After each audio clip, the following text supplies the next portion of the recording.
Right, so now I've got my microphone on. My apologies, but at least I realised it 2 minutes in and not 300 minutes in. Okay, so apologies for not being here apologies for not being here yesterday. That was not my fault. That was Amazon Web Server decided that it didn't want to play ball.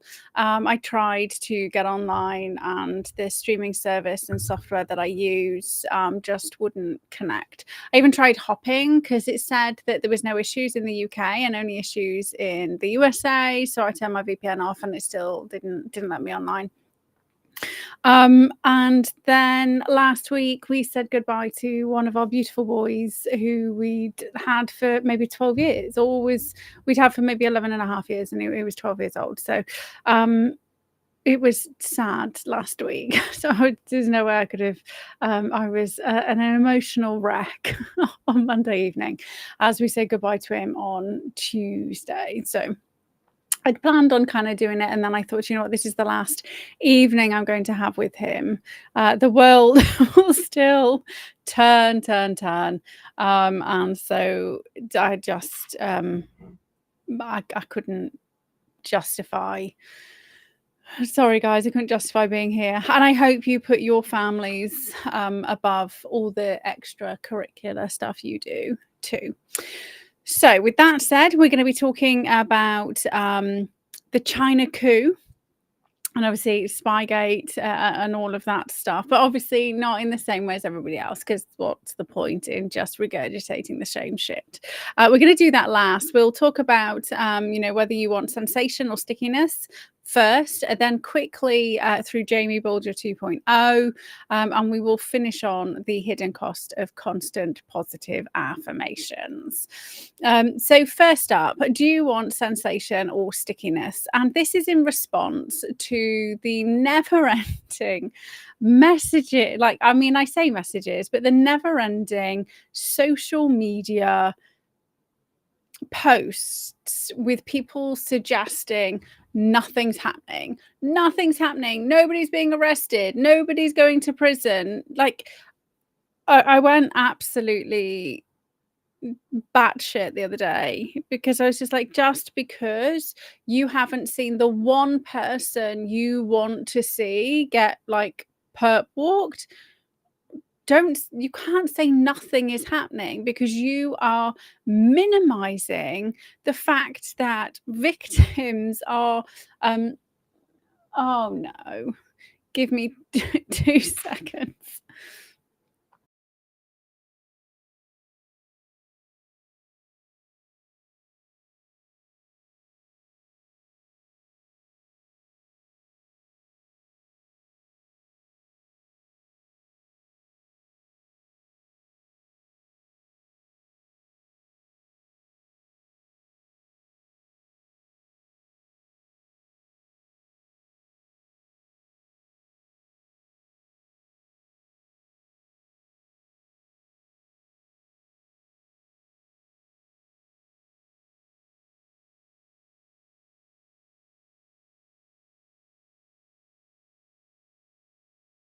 Oh my gosh, my naughty tort.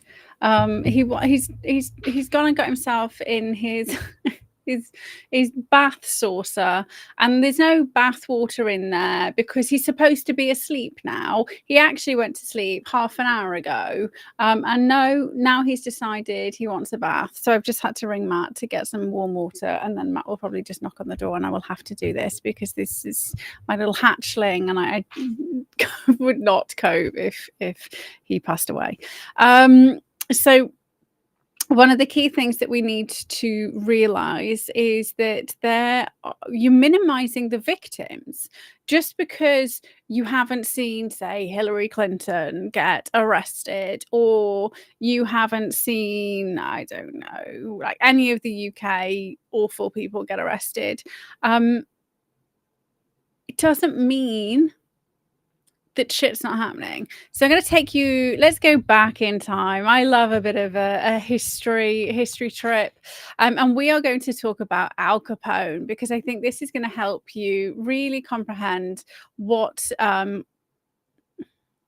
is potentially going on that you're missing, right? So Al Capone, the infamous Chicago Chicago mob boss during Prohibition, built an empire on bootlegging, gambling, and violent rackets, like the 1929 St. Valentine's Day Massacre, which killed 7 rivals. Despite his notoriety earning him public enemy number 1 label from the Chicago Tribune in 1930, federal prosecutors struggled to pin major crimes on him. Witnesses recanted, evidence vanished, and local corruption shielded him. The breakthrough came not from gangland violence, but from the IRS and tax evasion. This was a deliberate strategy pioneered by U.S. Assistant Attorney General Mabel Walker Willebrandt, who targeted obviously wealthy crime figures by proving untaxed income through their lavish lifestyles. For example, Capone's $100,000 Florida mansion, custom suits, $40,000 annual entertainment budget. Right. So looking a little bit further back into Capone, early probes in 1920s, Capone evaded prohibition charges, the Volstead Act violations due to weak evidence. In 1927, he served just 9 months for carrying a concealed weapon in Philadelphia after a traffic stop. IRS investigation 1928 to 1930, the Treasury agent Elmer Irie's team tracked Capone's unreported income from 1925 to 1929, estimated at $1 million annually, which is the equivalent of around $18 million today. They used ledgers, witness testimony, for example, from bookies, and his own 1930 offer to pay back taxes as an admission of earnings. His arrest in June 1931, indicted on 22 counts of tax evasion, 5,000 prohibition violations in Chicago.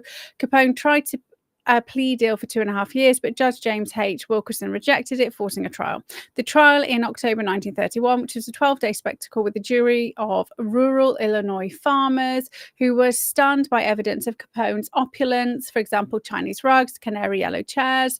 Defense claimed all income was lost to gambling, but prosecutors proved otherwise via money orders and ledgers implying his outfit control. Jury deliberated just 8 hours, guilty on 5 felony evasion counts 1925, 1927, and 2 misdemeanors. Failure to file in 1928 and 1929, not guilty on 17 others. In November 1931, he was sentenced to 11 years in federal prison, served 7.5, including an Alcatraz £50,000 fine, £7,692,000 court costs, and a $215,000 back taxes.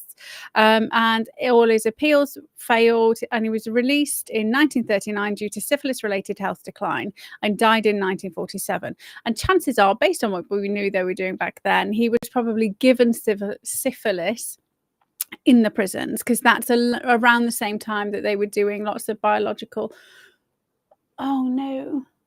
weapons,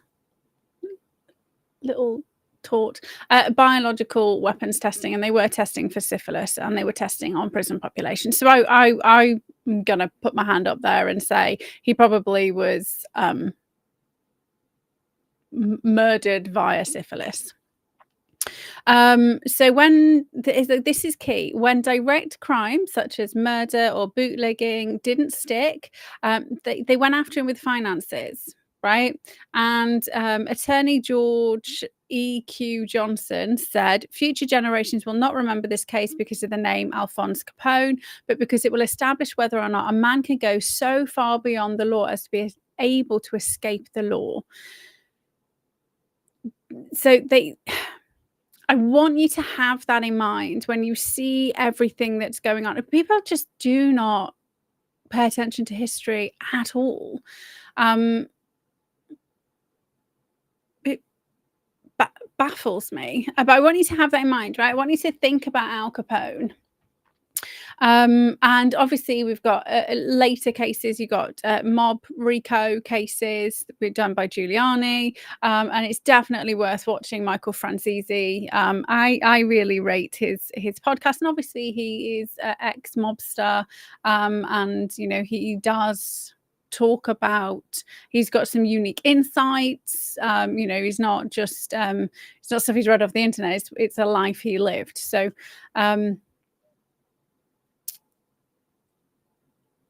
hold it in mind that you need evidence in order to prosecute someone.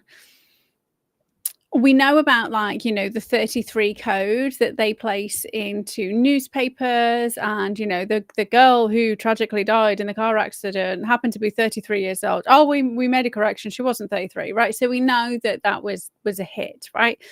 They don't they don't, like, write that in an email and say, "Please, can you murder XYZ? The payment will be," that you have to follow the money. They have to find proof, they have to find evidence, they have to roll people up, follow the evidence, take people's, phones, hack their emails, go through all of that information to find the next person, Maybe they do surveillance, maybe they do sting operations, maybe they are cozying up to people like a honey trap, right? I for the sheer number of people who probably have watched cop shows, right, to be so blatantly incompetent when it comes to understanding what's potentially going on,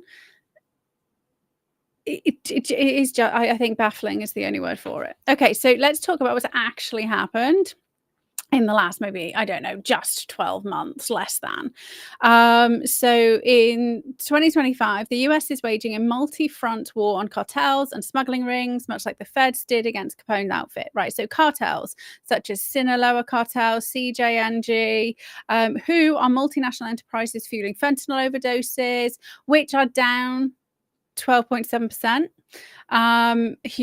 Doing human smuggling, child trafficking.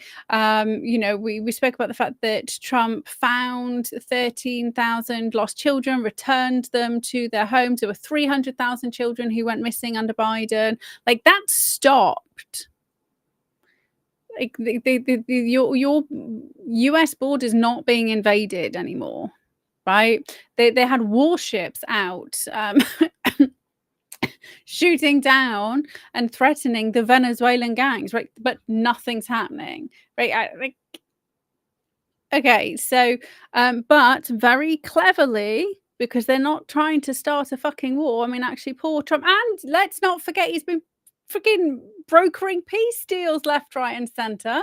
And every time he brokers a peace deal, the fucking cabal get back involved and start the fire again, which we're seeing with Hamas and Israel again, and Russia and Ukraine again, over and over and over and over again. So let's just give the guy a little bit of credit for the stuff that is happening, that is going on, and the Herculean effort he is putting into showing up every single day and working like a freaking trooper. But the what they're doing is disrupting the finances, right? So how many of you remember the fact that the Rothschilds had to auction off, like, their houses? That they auctioned off all their, like, literally selling the silver. Right? These gigantic kingpins who own the world are so desperate for money that they were selling off their houses. Buckingham Palace, like, is been closed for God knows how long, with nobody there. They're all living in, like, those teeny tiny little houses.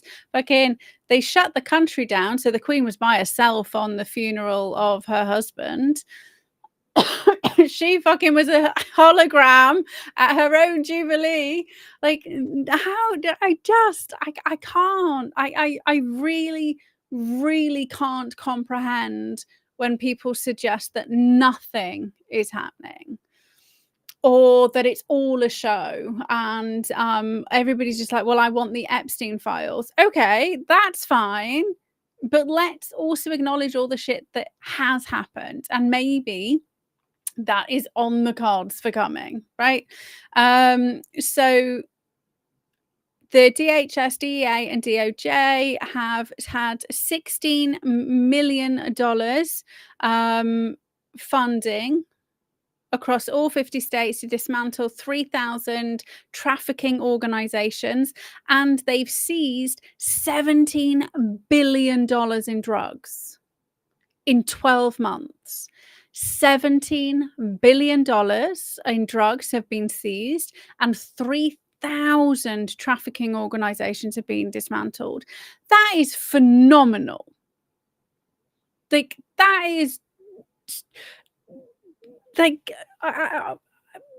that's a lot. How could people like that? That's a fucking lot. Okay, so here's some key stuff that's happened 2024. So 12 months, just 12 months. Project Portero, DEA, August 2025, dismantled gatekeepers controlling southwest border smuggling corridors for fentanyl, meth, cocaine, guns, and cash. That was bilateral US-Mexico training centers. That was specifically targeting cartel command, integrating with Homeland Security task forces for cross-border operations. We had Operation Plaza Spike, which was April 2024, which hit the plaza bosses facilitating fentanyl flow and precursors. 47 Sinaloa-linked arrests in Imperial Valley. And let's not forget that Sinaloa cartel is Kamala Harris. June 2024, de facto Sinaloa head arrested in July 2024. HSTF, so FBI and DOJ, this is still ongoing, ends cartel presence globally, not just in the USA, globally, focusing on drug, money, weapons trafficking, designated 10 Western Hemisphere groups, so Sinaloa, CJNG, Tren de Aguero, as FTOs, I'm not sure what that acronym means, in 2025. So multi-ton seizures, 10 million crypto from the Sinaloa from the Sinaloa cartel, 115 pounds of meth via GPS tracked vehicles in El Paso. I mean, that 111 pounds of meth doesn't seem like a lot to me, but it must be a lot, right? I don't know what. I don't know the specified measurements of drugs, so you have to. I do apologize. So FY 2025 budget boost. So they had a $721 million for ICE were given for counter narcotics, and $2.9 billion for prevention and recovery. So 44 million fentanyl pills, 4,500 pounds of powder, 65,000 pounds of meth was seized January to July 2025, and there were 105 arrests. Trump's August 2025 secret order, I don't know how it's secret and we know about it, authorized military, so special ops and naval, against cartels as FTOs with CIA drones for intel, which are non-lethal for now. Risks do include, obviously, retaliation. Cartels have hit back hard in Mexico, but mitigation via joint task forces and anti-corruption aid is emphasized.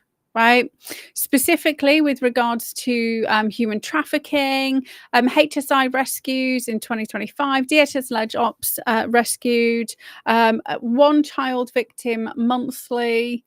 No, there must be more than that because we've got 59,000 backlog. That must be accidental. I don't know what that number is. My apologies. 4,000 leads on fraud or trafficking. Smuggling busts, 101 migrants, and there were 12 kids locked in a trailer. 63-month sentence. Honduran smuggler was given 10 years for smuggling thousands from 11 countries. Dismantled rings in NE. Poly, drug, and human exploitation. I don't know where any is in the USA. I don't know your states. Hopefully you'll know. Tip report. So 27 million global victims, 58% exploited domestically. So online recruitment via social media, 10 billion US citizen fraud. So 188 countries were assessed, 3 US referred, 3 EVP cases, awareness for 1+ million drivers. Okay. So that's kind of stopping modern slavery. And this all ties into James Comey and Letitia James, right? Who were indicted. But James Comey was indicted with false statement and obstruction for the Russia hoax, right? Not murder, rape, or any of those things that they all get up to. False statements, right? Proof and evidence. right? You have to collect the proof and the evidence. He cannot say he did not do that. Like, it will be all over the fucking internet. It was all over the telly. Like, it was everywhere that they did these things. Letitia James, 1 count of bank fraud, 1 count of false statements for a 109,000 mortgage. Just give me 2 secs. Let me just try and sort my tort out.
Sorry. He was not happy with me. Not that, I mean, Matt nor the daughters. As I say, both of them were a bit unhappy with rubbish mama. Okay, so, and then Letitia James, obviously, bank fraud and false statements, right? So people getting really frustrated, but like, you can't arrest somebody without evidence. You can't you have to have, we've spoken about this before. You have to have reasonable suspicion, and then in order to actually convict someone, then you really do need evidence and proof, and a jury trial, and all of those things, right? So they have to do oh, that's better. They have to do what they can. And, you know, once somebody has been indicted, then maybe arrested, then you can get warrants and you can lawfully search for stuff, right? So there's due process. It has to follow the law to the letter, because we should not be encouraging lawlessness just because it's against somebody you don't like. Right? We have to decide that we want to live in a world where no matter who you are, no matter what you've done, you still have the right to a free and fair trial, right? That is fundamental for any democracy, and we have to hold true to that. I think we really do. But it's not just happening in the USA, right? It's important that we talk about what's going on in the UK as well. Whoops.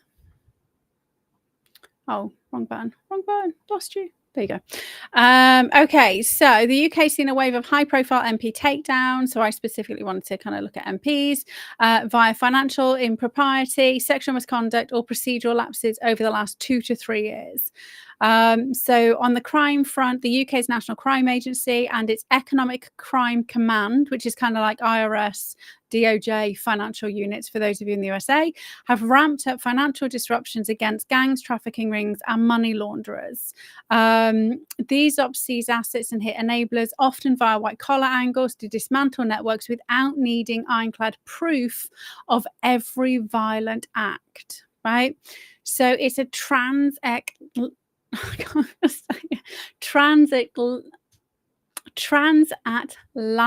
there we go, echo.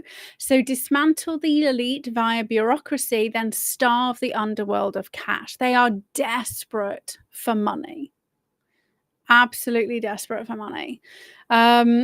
So there've been over 50 MPs suspended or resigned since 2019. Like, that is unprecedented, right? So if you become an MP, like tradition, if you become an MP, that's it. You are taken out in a casket. I mean, unless there's an election and you lose your seat, right?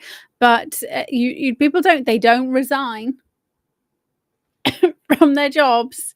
They don't have enough gumption to do that.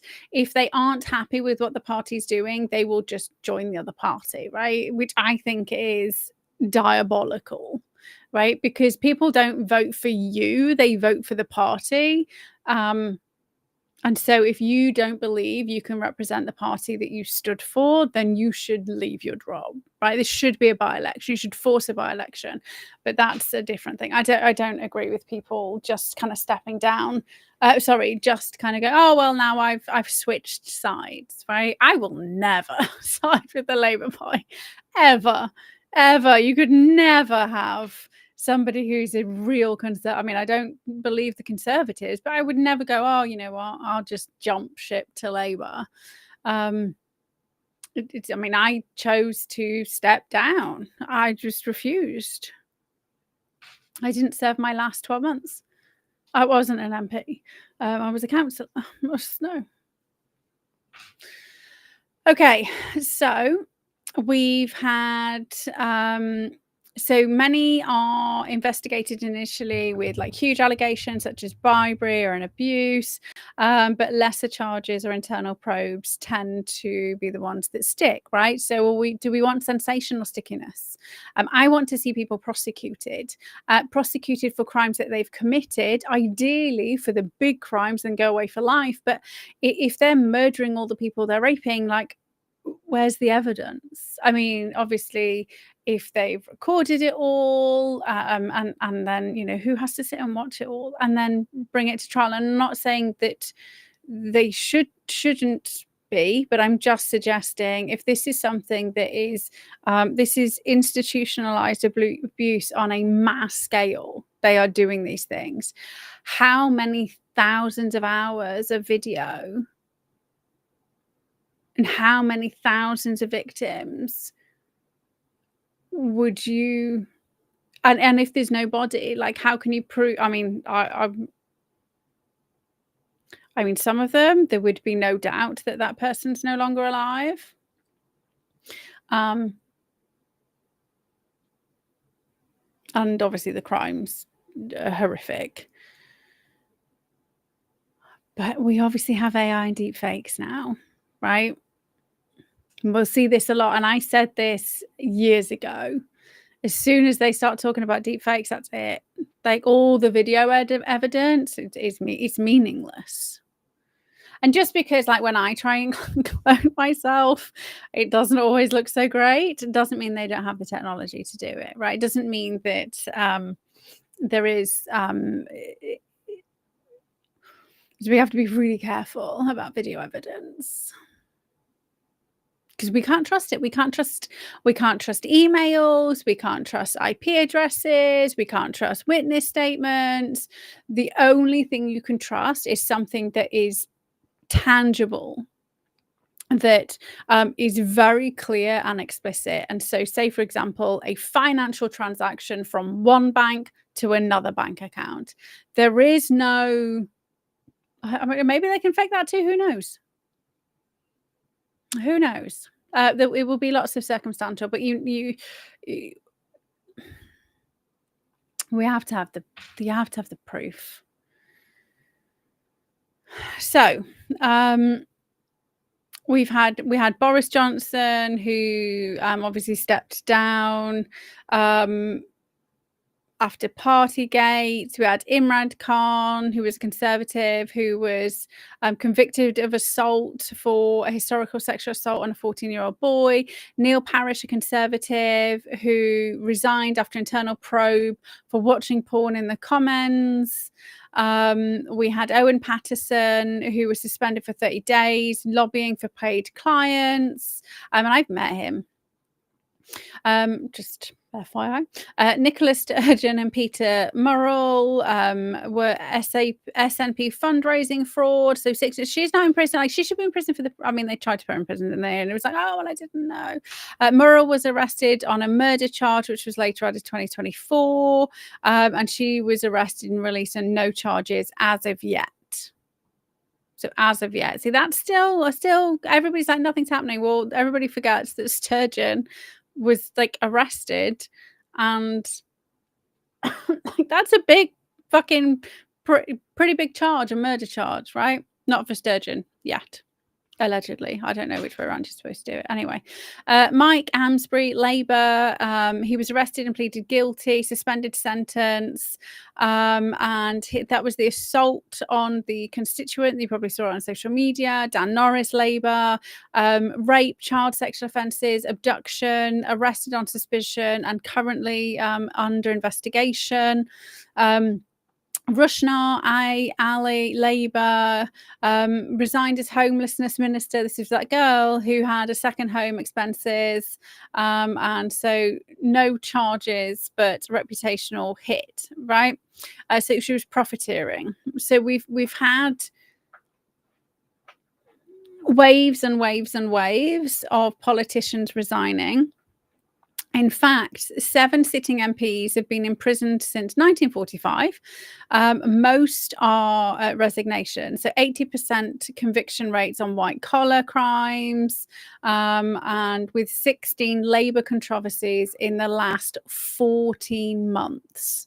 So just because Labour are now in power, the heat hasn't dialed down in any way, shape or form, right? So that's what's going on. And we've seen lots of... I didn't track the Americans, but we saw lots of Republicans and Democrats stand down and decide not to stand in the next election, which you guys had. So I like they don't leave unless they're pushed. I don't know what he's doing. He's being naughty. I have to watch him in case he like flips himself over and lands upside down on his back, because then he'll die. So I'm watching him like a hawk. Okay, so trafficking, gangs, and big takedowns. So NCA's financial hammer. Okay, so in 2024 to 2025, they focused on Russian networks, crypto, laundering, fraud, modern slavery, human trafficking. So 8,500 human trafficking referrals in 2023, which is up almost 5% from 2022, with child cases surging for 138% over the last 5 years, and 78% of the 2023 NRM referrals were British kids. I mean, 2 seconds. So NRM, let me just double check my acronyms, stands for National Referral Mechanism. So it's the framework for identifying and supporting victims of modern slavery and human trafficking. So little British children are 78% of the referrals. So operations. We had operations destabilize NCA and ECC. 2022 to 2025, Russian money laundering networks, drugs, ransomware, espionage, crypto cash, conversions for gangs and sanctions, 84 arrests, 20 million seized, US sanctions on leaders, network laundered billions, funding UK ops until 2023 reservations. Operation Henhouse, NECC, or City Police, which is 2025. National fraud crackdown, 433 arrests, 7.5 million seized, platforms were shut down, 2 developers were arrested, and the fraud tool was taken down. MSHT social care raids, NCA led adult social care exploitation, it is 2024, regarding trafficking or slavery. So multi-agency raids, arrests, rescues tied to almost 8,000 UK only referrals, and up by 10% on the previous year. People smuggling takedowns 2024 to 2025 by the NCA. Social media promo of illegal migration gangs using boats. So we've had 36,000 arrivals at the time. So 25% increase from 2023. There were 4 London arrests, 8,000 accounts removed. And so Birmingham man was nabbed September 2025. Child trafficking, or MSHT. And these are, so 2022 to 2024, UK international exploitation, 59% of cases, child referrals up, but guardianship gaps. So the 13,000 lost children were located in the USA, but 78% of UK kids in NRM are the unaccompanied minors. So the National Crime Agency's 2025 strategic assessment flags illicit finance as a top threat, with a 39.8 billion tax gap, 3.5 billion criminal, with pro-enablers, accountants and estate agents are laundering for gangs. They sanctioned Lockbit ransomware players, with 1,000 plus keys were shared. Trial trafficking.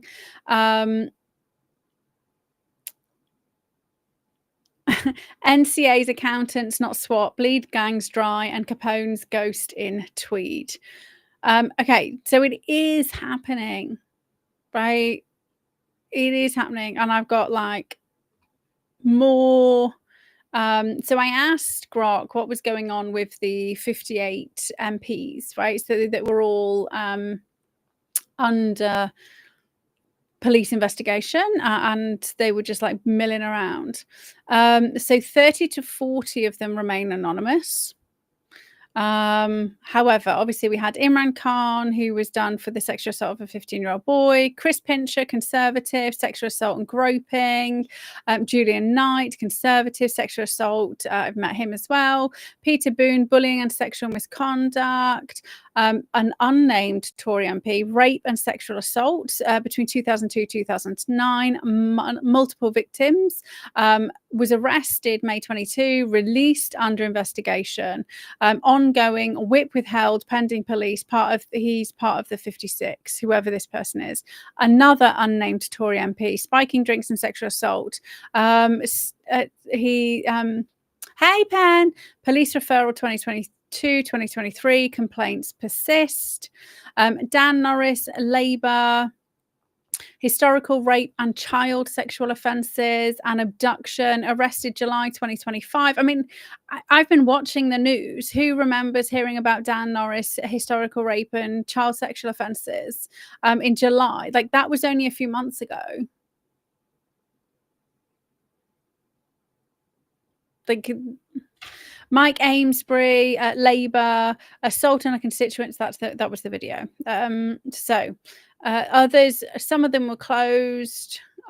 Some of them, 15 to 20, are ongoing and sealed. So we've got 60% Tory, 25% Labour, and 15% SNP at the moment. But since the 2025 elections, there's been 10 fresh complaints. And there's 12 current independent complaints, whatever it's called, cases under investigation.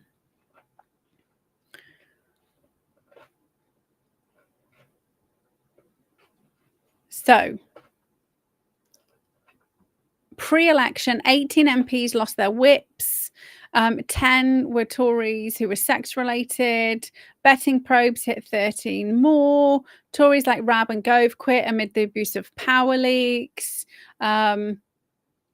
Labour's were slightly rarer, but obviously it's all coming out now. Tied to the 87 complaints. 60% of people view MPs as self-serving, right? So people don't trust them, which is good to hear. But in a nutshell, the next time somebody tells you nothing's happening, I mean, you could just say to them, well, what about any of those talking points for the last 40 minutes? right? Because that was not going on in advance of that. And just say, okay, well, tell me to try this tactic. Okay, so tell me about what you know about Al Capone. Get them to start the conversation and then say, okay, so now tell me about what's going on with regards to arrests and trafficking and breaking up cartels and what happened with the mob, right? How is nothing happening when we're seeing lots of stuff happen? Okay, so just briefly, I say briefly, briefly for me, we're going to move on to Jaime Bulger 2.0. And this is something that I have been talking about for 20 plus years. A long time. No. Yeah, almost. I think even before I kind of went into psychology, this was something that, and this was the reason I kind of I initially went into psychology I did criminology and psychology undergrad. I wanted to work with young offenders, right? Kind of like the Bulger killers. I always had an obsession, not an obsession, with serial killers. I wanted to know what made them tick. What would make somebody do something so horrific, right? And persistently. So I always had a fascination with understanding what makes humans. And I didn't know there was a thing. I didn't know anything about psychology or anything like that. So it used to be like a running joke in our house. If there was ever a serial killer locally, they'd be like, well, I mean, she's the one with all the books. So I've always had an interest in understanding what would make somebody do horrific stuff. And a lot of the reasoning behind that was because I was concerned that if anybody has that capacity to do that, could I do it? Right? Would I do it? Could I do it? And when you start looking into serial killers and, you know, people who commit heinous acts, you then start to recognize that actually they all have very, very tragic backgrounds. And so the more I learned, the more concerned I became that it was just going to be like an inevitable. At some point, I was going to horrifically murder somebody. Like, that's genuinely what I used to think as a younger person, much younger person.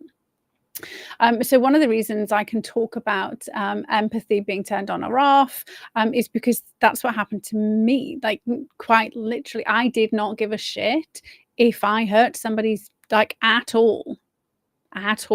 As a younger person. It's the only way to survive. So when you're a child, very young, you don't have empathy turned on. Like, this is fact. This is not like psychological fiction. This is a neurodevelopmental factual understanding of how we work as humans.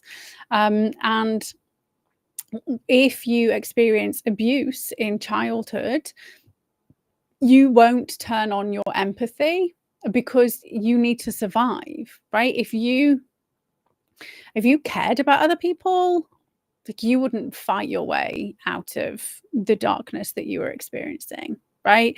You know, and some of my clients, they've literally been in situations where they had to, I have to be careful, had to do things which haunt them because they had to survive, right? So I want you to just put it in a so it's kind of like, let's roll it back, right? So imagine we were all living in a cave. So we are cave people, and, you know, the mum's at home, the dad's out hunter gathering with all the other dads, and all the mums are at home. And because children don't last very long, you know, there's medical complications, there's not much food, there's all these reasons where, you know, back in the day, then you would have lots of children. You would literally procreate until you couldn't anymore, because you would need some to survive. Now, as the children, they can't be sat there going, oh, it's okay, you have all the food, I don't mind if I don't get any. this is why kids will take, like, you see parents going, oh, share it, and that drives me crackers. If your child's playing with a toy and another child comes along and tries to take it, and you tell the child off for not sharing, like, that's not what sharing is. Sharing isn't when somebody comes and takes something and you have to give it to them. That's not sharing, right? But so if that's natural. The child is enjoying playing with the toy. Why is it going to give it away? Like, if I was enjoying the fact that I had £3 million from the national lottery, I'm not going to give it away, like, and be miserable with no money at all whatsoever. I might give some of it away because I'm a nice human and I have empathy, right? Children don't have empathy. Why do we expect children to behave in ways which are far superior to 99% of the adults who have fully formed brains, right? It is and something else is completely baffling. It's usually called, like, how to baffle Katie. Like, I don't know. So I want you to understand that children do not have empathy turned on naturally. It is something they have to learn, and something that is coaxed out of children if they are in a loving environment. If they are not in a loving environment, then it is not turned on. And when you are a teenager, and you start to interact with your peers a lot more, start to comprehend things a lot more, your brain's working in a very different way, you have an opportunity to turn it on.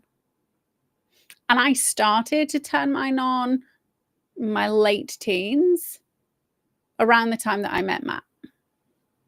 Like I would not have cared what had I did not care what happened to me, and I didn't care what happened to anybody else at all. Genuinely could not have given a shit if somebody, if somebody, I was a vile human. I say vile human. I wasn't a very nice person,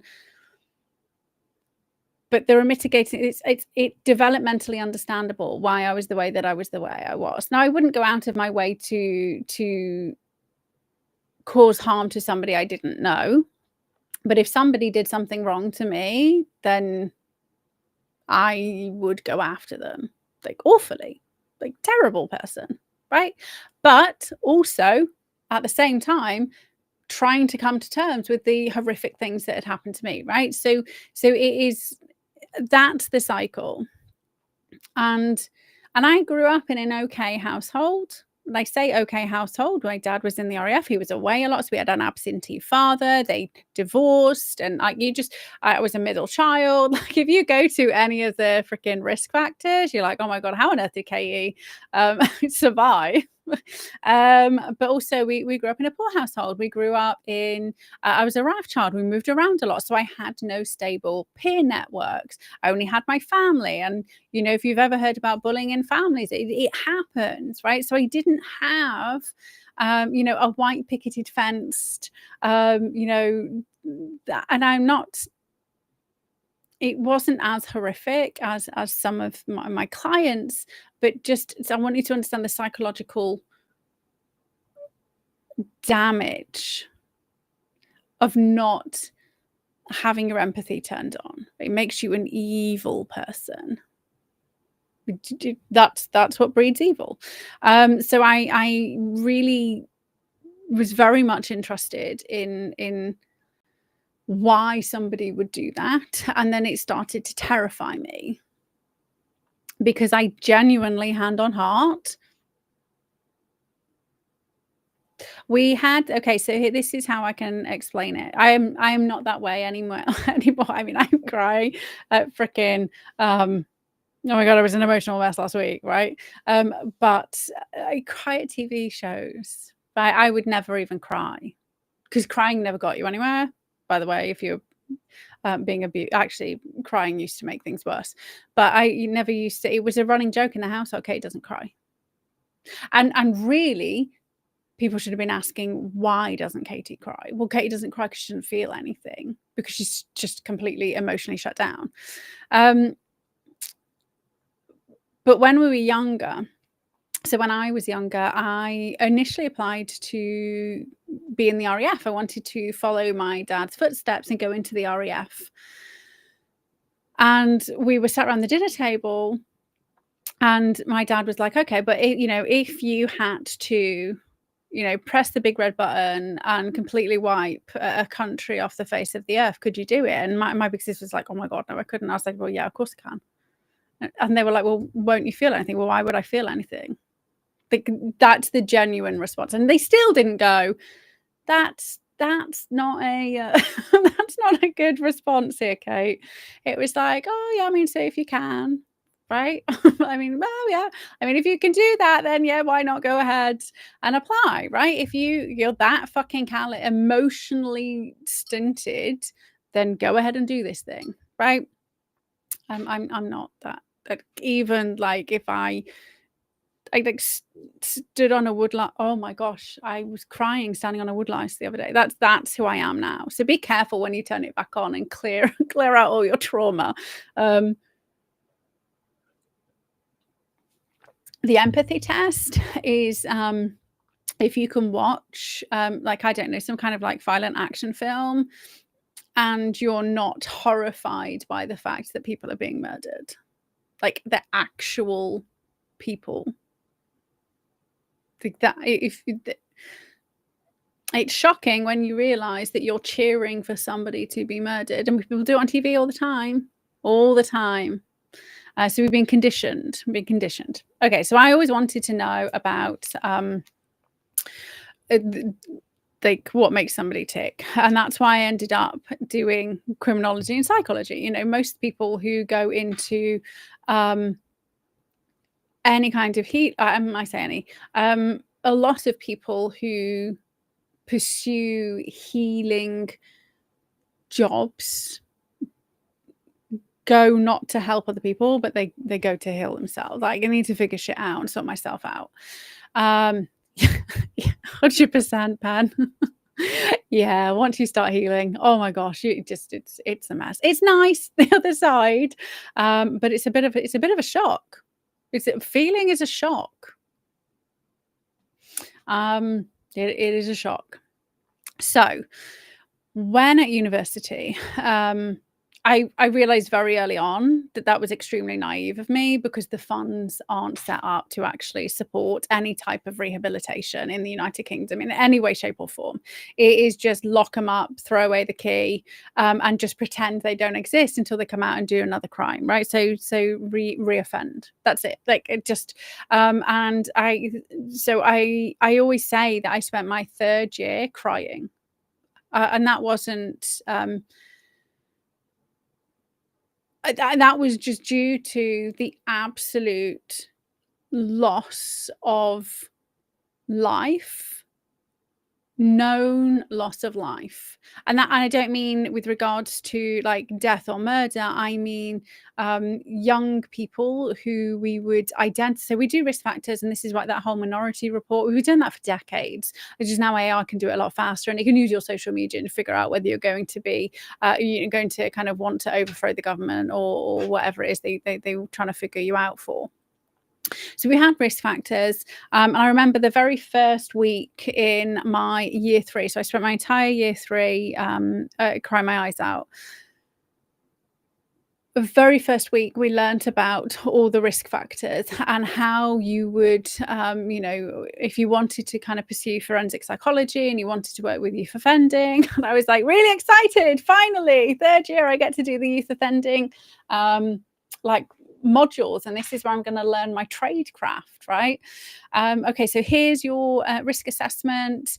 Chances are you're going to have to go out to a home with a mum. So a lot of the time you go to the home with a mum who was pregnant, and you would do the risk assessment, potentially for a care prevention order, or just to figure out what's going on, right? And you would go down the list, and by the end of the list, you'd be able to say, chances are the child, female child, this trajectory, probably prison by 12, male child trajectory, probably, you could, as accurate as probably going to, will commit arson, potential to rape, based on the background, right? So the unborn child, I would be able to with pretty good accuracy tell you at what point they would first come in contact with the law, when they'd go to prison, what they're most likely to go to prison for. And then guess what we did? We would do nothing. There's no intervention. There's no taking that mum out of that environment where she is, I don't know, maybe alcoholic, prostitute, being trafficked, with somebody who is a pedophile, already had her 2 other children taken off, or whatever the environment is. We don't remove the mum. Right? We should like state-sponsored kidnapping. That's what should be going on there. Put them in a freaking, I say convent, but not a convent, right? Because they were raping and abusing. So you have to be careful. But we don't do anything. They may take the child and put the child in foster care, where everything's expedited. So what is the point?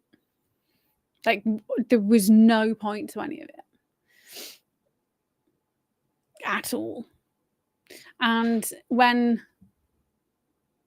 in my 3rd year, I think I've mentioned this before, I don't know, I say lots of stuff. One of my the lady who was running the youth offending module, I was very blessed to have experts and actual people working in the fields, freaking good at what they were doing, not just like researchers. We were taught by people who were like leading the way. So she was very heavily involved in young offending, and actually she was not involved in young offending, essentially. I mean, you gotta be careful how you say that, right? But she was very involved in the whole Jaime Bulger thing, and she was the forensic psychologist and responsible for looking after Jaime Bulger's sister. So like inside track and inside knowledge. She didn't ever, just want to throw this out there, she didn't ever breach any kind of what's the phrase? There was no confidentiality breached, but she was able to give a real insight when we were doing the case studies. So we did a case study. We did the Bulger case study. My undergrad was in Liverpool, so and then we also did Baby P, and that's because Baby P was, and we were investigating the failed MAP response. So. And so 2 very horrific cases, right? And you're at university. It's a bit of a culture shock. Anyway, so when I see the way that people behave towards children, it breaks my heart, because nothing I'm about to tell you with regards to child development and understanding children is new. All this information is, I would say, near 100 years old. We have technology that can prove it more effectively, but the actual understanding of these things is over 100 years. Over 100 years we've understood that children are not adults. Now the elites and the cabal keep trying to skew the information, saying it's okay, you're a child, it doesn't matter if you fiddle with a child, right? They might skew the information, but the actual information stands solid. So after I did criminology and psychology, just so you know, my master's was in child development psychology, because I recognized, I took 2 years out. I couldn't even comprehend what to do with my life, because I just, in essence, I thought I'd wasted these 3 years, because the only thing I wanted to do is not a viable thing. It's the only thing I could do was go and work in a parole office for young offenders, really, and then you just see them like cycle in and out of the prison systems. So much so that there was this, I say horror story, it is horrific. This young boy from a care home, fell into a gang, and he became like the gang's accountant, right? And he was like phenomenal with number. Like, I mean, like my, like you get me this end, he was like the other end, right? Absolutely phenomenal. He could look at an amount of drugs and he could tell you the exact weight, never be wrong. He could tell you market value, percentages, what to cut it, like everything. All of that in his head, right? Phenomenal. And he got arrested, and he went into one of the young offenders institutions, and he dropped out of school. He'd never kind of finished school, college, and why in this young offenders institution, it was quite a good one.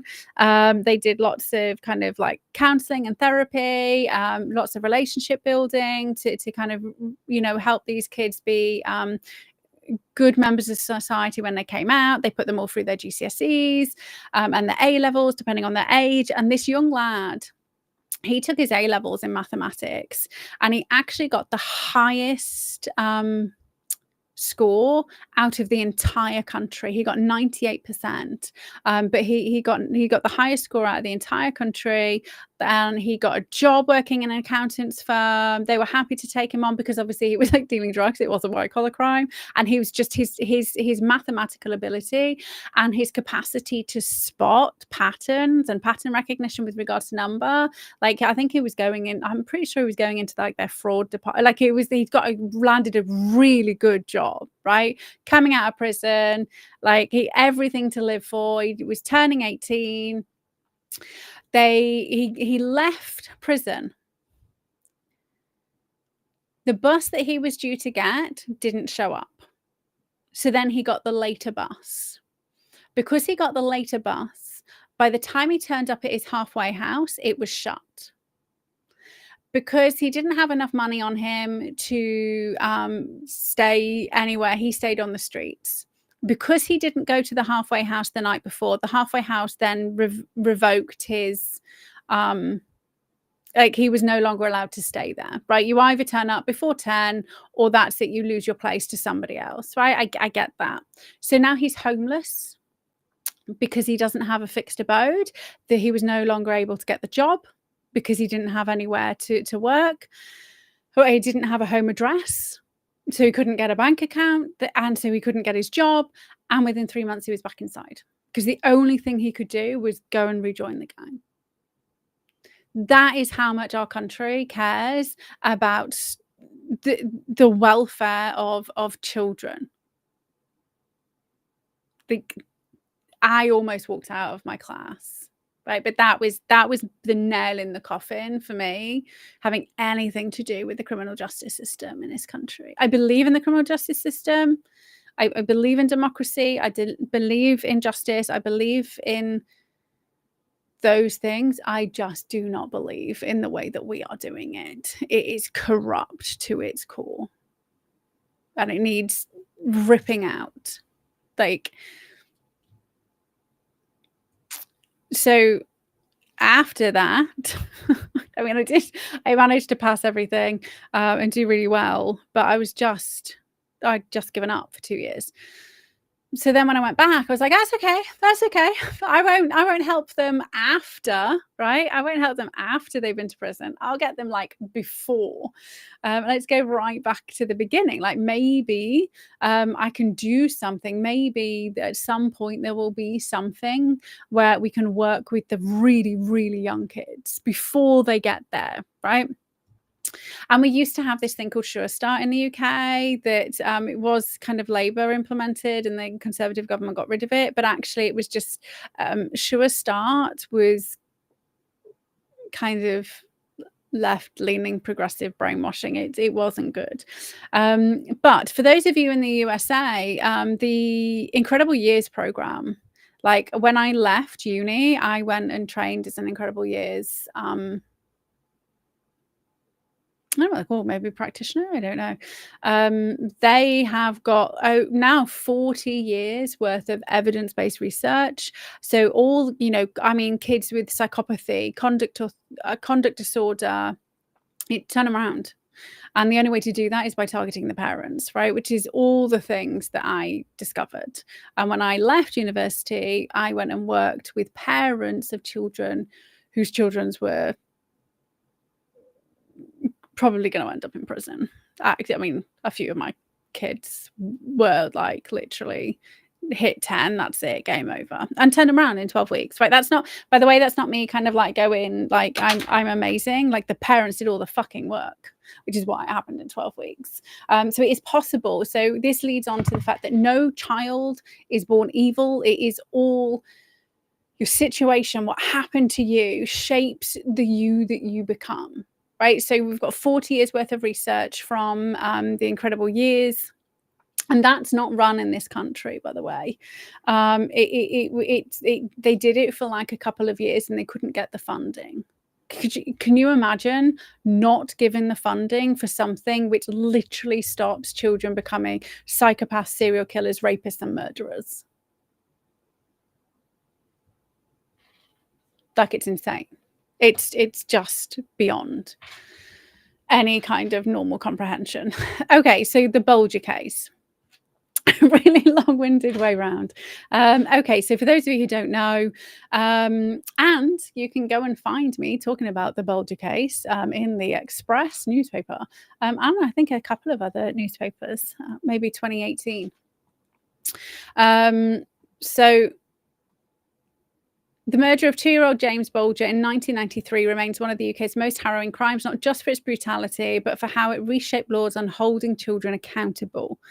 On February the 12th, 1993, in Bootle, Merseyside, 10-year-old Robert Thompson and John Venables abducted Bulger from a shopping centre, tortured him over hours, beating him with bricks, batteries and iron bars, forcing him to walk 7 miles. That's not even, like, that is a really, really PC version of what was going on with that child.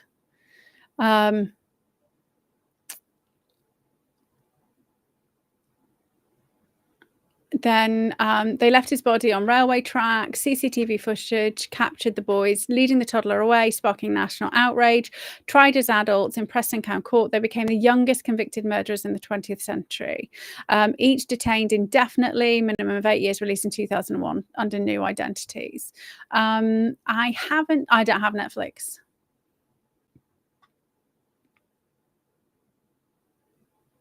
Yeah, I mean, it will be like children don't.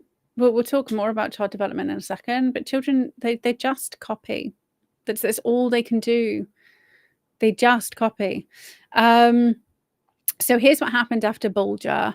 So the criminal age of responsibility is 10 in England and Wales. It used to be 8. In 1963, it was 8. They were in the process of increasing it to 12. And obviously if they'd have done it to 12, they wouldn't have been prosecuted the way that they were prosecuted, and that stopped it, right? The oblation of the Dolly Inca packs, which, so pre-Bulger, children aged 10 to 14 were presumed incapable of criminal intent. They are.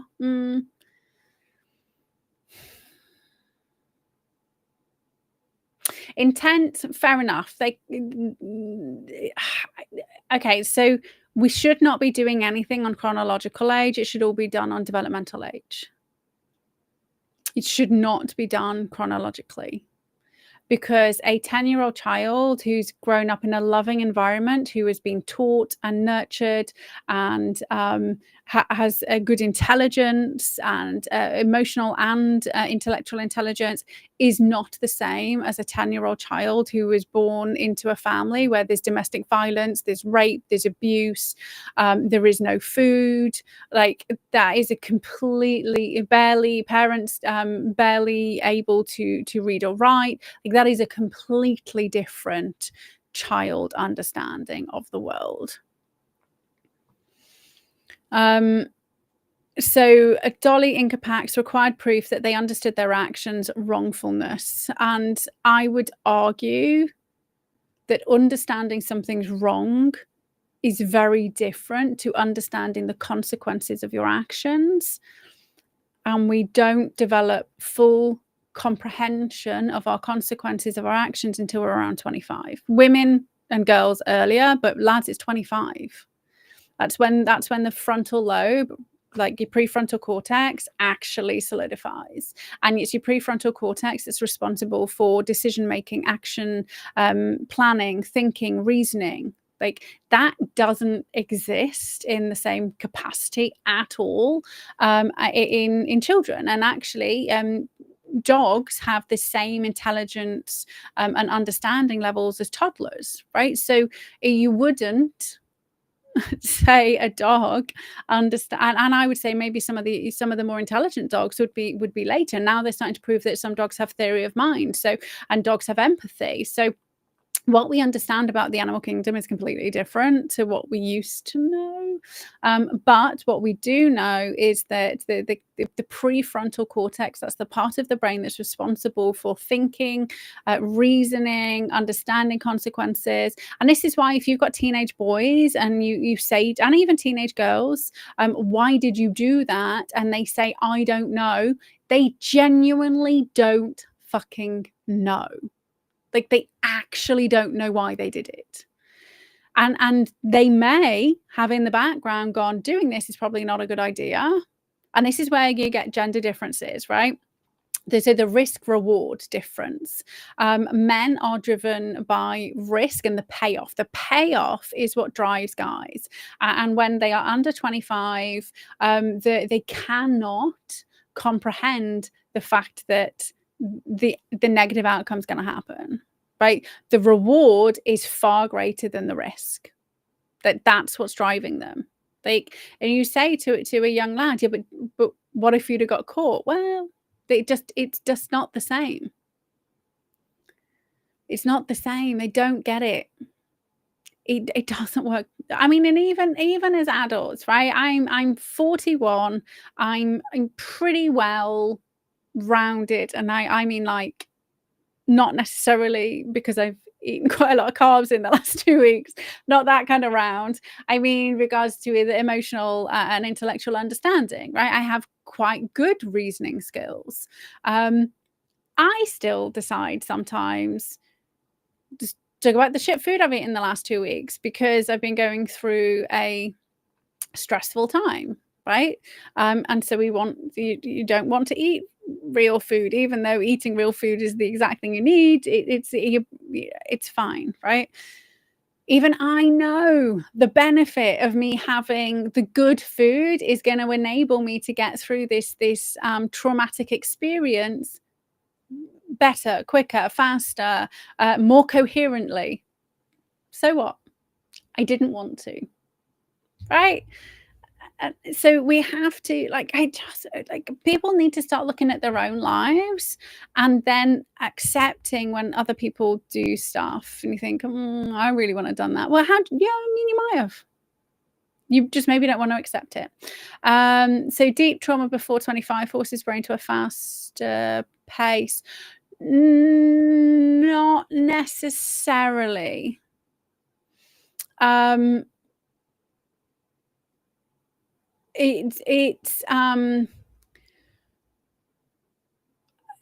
somebody who has psychopathy somebody who's got empathy turned off. Okay, if you have your empathy turned off, your prefrontal cortex will develop faster, but you have no empathy. So the reward still outpaces the risk. And you then have a false sense that you have this false sense of your own intelligence. So no psychopaths think they're going to get caught doing the things that they're going to get caught doing. So kind of, I mean, your brain grows in a slightly, it develops in a different way. It depends on the type of trauma. So your brain wires habitually. So if you're learning to drive from the age of 3, say, for example, by the time you're legally allowed to drive, you will be like a freaking phenomenal driver. But you will have really great hand-eye coordination. You will have like super phenomenal perceptual awareness. You will have a really great reaction time. So you have everything that kind of comes along with driving, because your brain has done it over and over and over and over and over and over again. So our brain just wires habitually to the things that we need to do, so that it can get to a point that it doesn't need to actively focus on sustaining and maintaining that wiring, and it can instead divert its attention onto sustaining and creating the new wiring, right? So this is why you don't have to necessarily think about walking anymore, except when you've had too much to drink. Then you can't walk, right? Because your brain is your body is too it just is struggling to function, and all of the things that are supposed to be habitual, your brain is then having to try and remember to do them because you've just poisoned yourself, right? And I drink alcohol, so I mean, I know it's poison, right? So that's what I'm saying. So I make incorrect decisions all the time. I don't judge other people for their incorrect decisions. I just accept, fuck it, I'm human. So yes, I mean, your brain will wire differently, but still the biological underpinning and the lack of empathy would just make it's very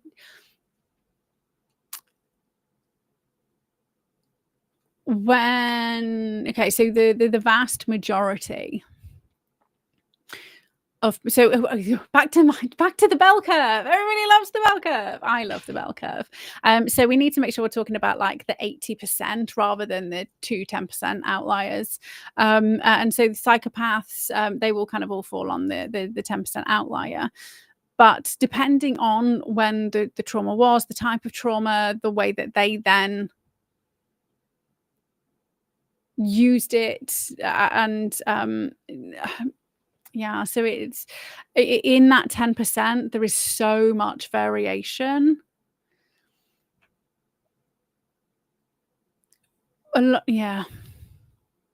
But they do have advanced, but planning and reasoning skills, but not necessarily the risk reward is still, what's the word? Diminished.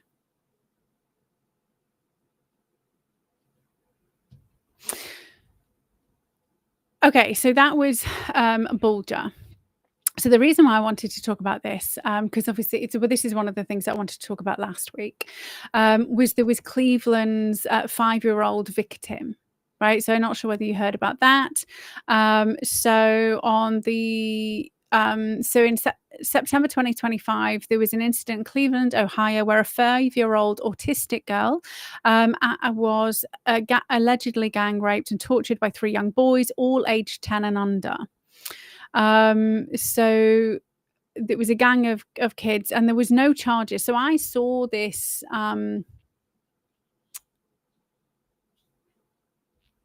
I think I just saw a Facebook post. I think I saw the mum's Facebook post with her appealing for people to kind of get in touch with Cleveland's police force. And she'd done this whole long post about like this thing, her terrible thing had happened to her child, like she was away and the child, or whether she was working or a child was with a relative, and then she came back from work or wherever she did to come and pick a child up and she wasn't there, and then the police weren't doing anything about it. So it was like I saw the mum's post on Facebook. So I mean, this young girl was brutalized by these three boys. She was already nonverbal, which obviously, so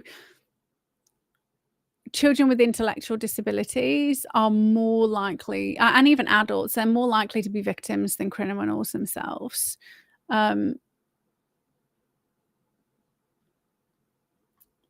Henry's really not happy with me tonight, I don't think. Okay, so they are all, so they're more likely to be victims. That like very, very small percentages are criminals, and they do tend to be, if they've got like paranoia, schizophrenia, and you know it's and again like teeny tiny percentage of a population. So all 3 were 10. Yeah. There was a girl as well. Okay, so this is the information I got from last week. So I got 3 boys. So it must be updated that there's a girl as well. Thanks, Shell. But yeah, they were all 10. So 8, I think there was, so 8, 10 or under 10. And I'm sure there was one that was 8. So when I was investigating I'd only seen the post it was like brand new, kind of hitting in social media. And actually, when I first was trying to get Grok to kind of grab the information, because I was like, I can only find this bloody social media post, because at the time it wasn't being reported, and it wasn't in the police hadn't picked it up, and it wasn't reported by MSN at the time either. That all kind of came out a bit after.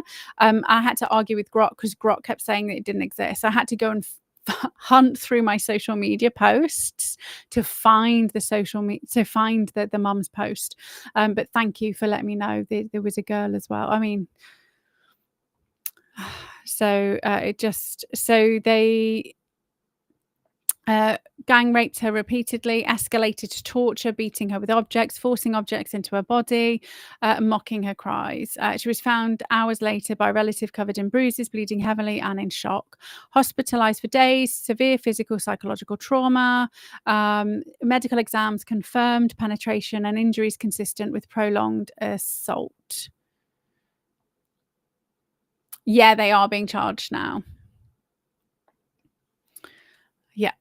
Thanks, Shell. So as of October 9th, which is when I was at D, there was no charges were filed. Now, and so this is where this is interesting, because in the UK the age of criminal responsibility is 10. In Ohio it's 7.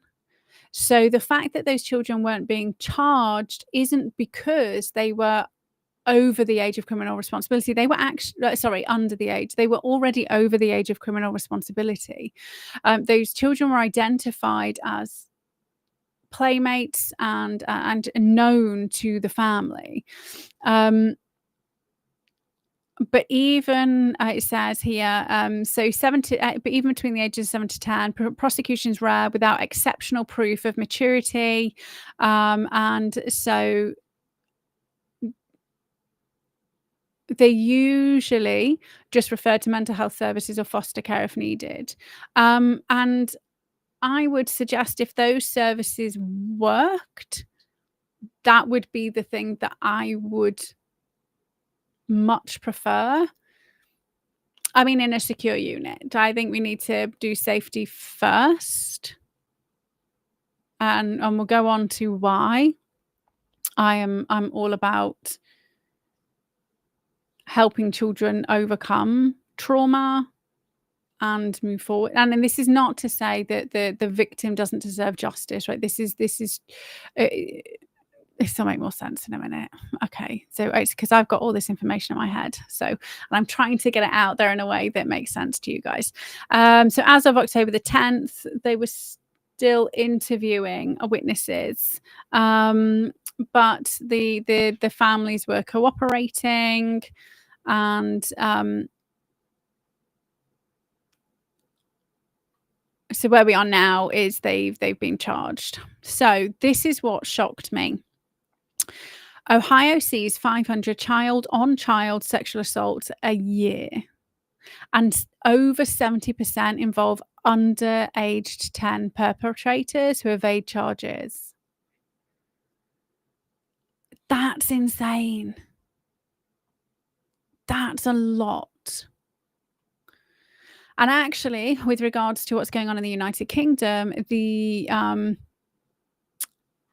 teenagers are outstripping adults at abusing young people, right? Other young people at the moment. Like, that's the biggest increase in rapes and abuse, and torture and all of that stuff is young people in the UK. And obviously we have access to they have the access to the internet. They desensitize themselves, and so this is why you end up seeing lots of police officers committing horrific crimes, you then have to look at what the police officer was doing for 10 years. Were they happen to be the police officer who was in the basement, who was having to go through and watch all of the horrific videos and tapes and all of those things to help prove that this person did X, Y, Z? If you then become desensitized to that and you turn your empathy off in order to save your sanity, you have to do a hell of a lot more to turn it back on again. So what happened in Sweden around the same time, right? And this isn't talked about very much, and I only know about it because we learned about it at university. So in Sweden, the Kevin case, there was a 4-year-old who was murdered in 1998 in Gothenburg, Biskopsgården suburb, a working class area with immigrant families. 4-year-old Kevin Hjalmarsson vanished while playing outside. His body was found the next morning in a shallow forest pond, partially clothed, with head injuries from a rock, ligature marks suggesting he was tied, and signs of drowning. The brutality echoed the Bulger killing, senseless, drawn-out violence by peers. The two brothers, aged 5 and 7, were well under Sweden's age of criminal responsibility, and 5 I would suggest that the 7-year-old was kind of leading it, but still 7's really, really, like, empathy's not turned on then yet. It's not even like potentially, it's like that's not there. And to be that brutal at 7 and even to go along with it at 5, that screams what the fuck's going on in that home. Sorry, I've got an itch. And again, this will make sense in a minute. So kids under 15 can't be prosecuted in Sweden. They go to social services for welfare intervention, and they were Kevin's playmates, so the 4-year-old boy's playmates, living nearby. And actually, I've seen like footage of where it all happened. It's kind of like if you imagine those concrete high-rise flats, and then you've got like playground, and it was like a very, was it high-rise flats? It was like a little kind of community. So they all knew each other, and they all went to the same school. So very much like what's going on in Cleveland, Ohio. They knew each other. The Bulger killers, they were different. They kind of abducted him from the shopping center. But these other 2 cases, they knew him.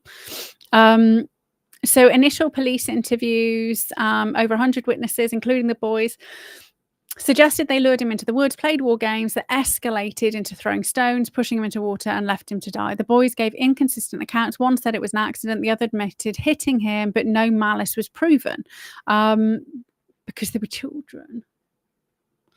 So Sweden's system prioritized Bevisstalan, a rare proof without conviction process for minors, assessing the facts without punishment. It wasn't used here. Instead, social services via the Social Styrelsen reviewed the case. The boys were deemed too young for intent, diverted into therapy and family support. So no charges, no trial, no detention. The case closed in 1998 as accidental death by negligence. So public outcry led to a 2017 reopening amid coercion claims, and no new evidence emerged, and it reaffirmed the original trauma, not premeditation. So the perpetrators, who are now adults, the younger brother, who's 32, is fine. He's a family man, works in construction, spoken anonymously about the lingering stigma. It haunts him, but he's built his life. The older one faced minor adult troubles, so a theft conviction, but both received lifelong anonymity and state-funded psych support. Sweden's model rehab focus per the 1960s Barn-Balkan child welfare law paid off. And actually, from what I remember, is the 2 kids were still, they were still there. They were still in and around the, and the family of the murdered child, like, hats off to them.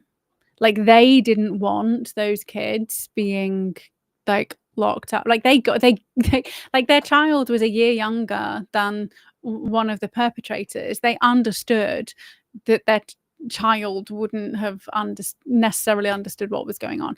And if you ever get a chance to listen to the interview tapes from the Terry Venables, the 2 Bulger killers, I can't remember which are around the names. Is it John Venables? And I don't know. I can't even remember which around they are. You can hear one of them saying he just wouldn't stay down. He wouldn't stay down. He kept getting up. He kept getting up. And like from that snippet, like if you heard nothing else, that should tell you that that child was in a home where a family member was being beaten, and they learnt you stay down and then the beating stops. They are harrowing tapes.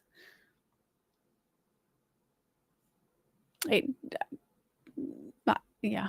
I mean, it's not kind of like bedtime listening, I guess. But if you listen to them,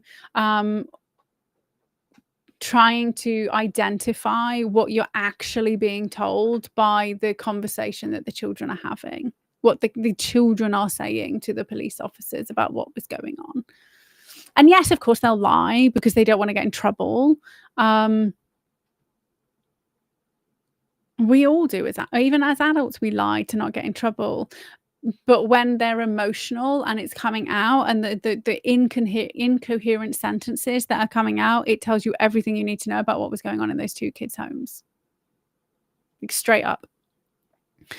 Okay, so let's kind of go through the psychological developmental stuff in some kind of coherent capacity.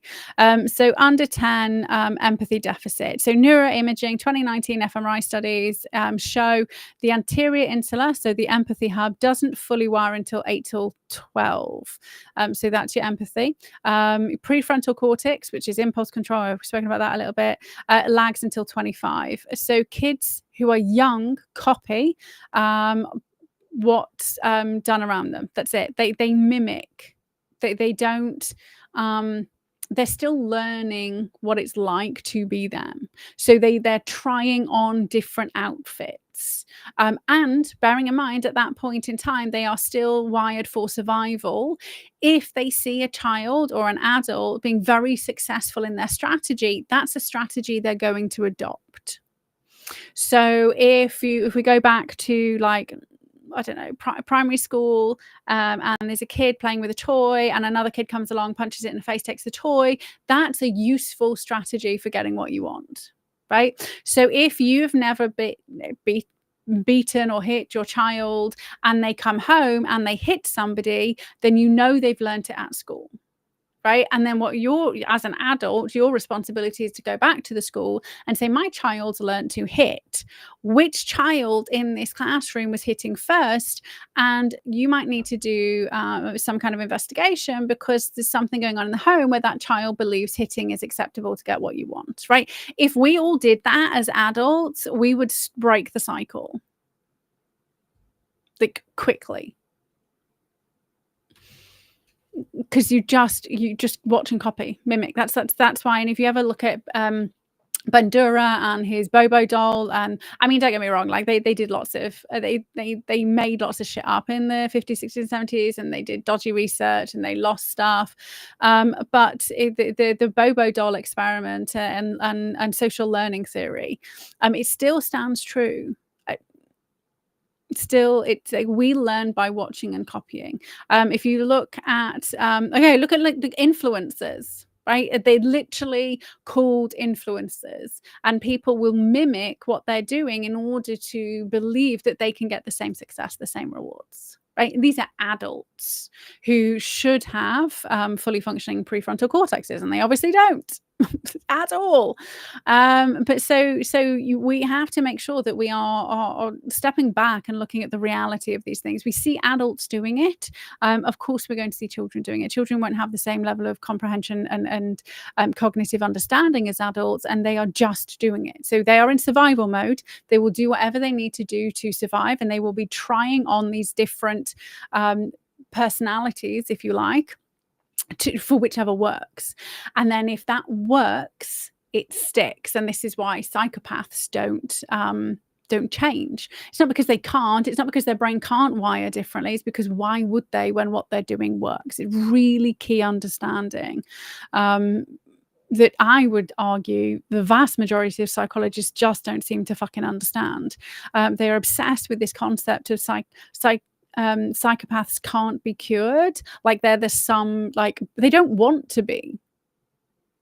When you say can't and you do it in such a way that it seems like they are unique, their brains are different, they're still fucking human. They just choose not to. It is a choice. Mental illness is a choice. I don't mean it's an easy one, but it is just brain wiring. It is. It's not biological. It really isn't. Yes, there's a hormonal interplay. Yes, but actually, if you just started eating well and exercising, that sorts your emotions out really fucking quickly. And the only thing you need to do is keep doing the things that make you feel good, and then your brain rewires. Like it is that simple, and it really is that simple. And it makes me angry when people make it really difficult. And I did it myself with no therapy ever, right? I've never had a therapist. You don't fucking need them. But you don't, the alternative is you then have to go spend God knows how many years at university and then spend your last 20 years of your life investigating what makes somebody a happy, healthy human and then apply it all to yourself, right? So the only reason you should ever go to somebody else is to access information, but then you have to implement it and then your life changes. But it's not, there is no reason why your brain cannot rewire. If you cannot rewire your brain, then you are unique, and I would argue you're also not human, because neuroplasticity of the brain is just it's a fact, right? It's the same as, I don't know, this is a toilet roll, right? That is a fact. I don't know, maybe you call it something different in another country, and it's here because I spill stuff. I have to have a toilet roll on my desk. So that's a fact. That is a toilet roll. Your brain can rewire if you're human. Just there's no feelings involved. It is a fact. So abuse is the hidden driver. So the first thing we should all be asking when anything negative happens between children, and not even like extreme negativity, like some of the stuff we're talking about, I mean, any negative stuff, is who's doing it to that child. That's the first question on every adult's lips. Who's doing it to that child? 90% of child perpetrators have abuse histories. And you say 90%, I would say it's 100%, but just the 10% that hasn't come out. Because children don't just wake up one day and then decide they're going to brutalize somebody else. Because they don't. We don't do that as humans at all. And I've been through that before, and I've been talking about like the Wright brothers and the creation of the aeroplanes. Yeah, we didn't have aeroplanes, but they kind of modeled it on birds. Like they saw birds fly, and the original aeroplanes were like freaking flapping wings, right? And then they evolved and they tested it. We have evolved prefrontal cortexes as adults. We can plan, we can think, we can reason, we can use logic. Children don't do that. So with regards to Kevin, the two boys came from a chaotic home, single mom, domestic violence.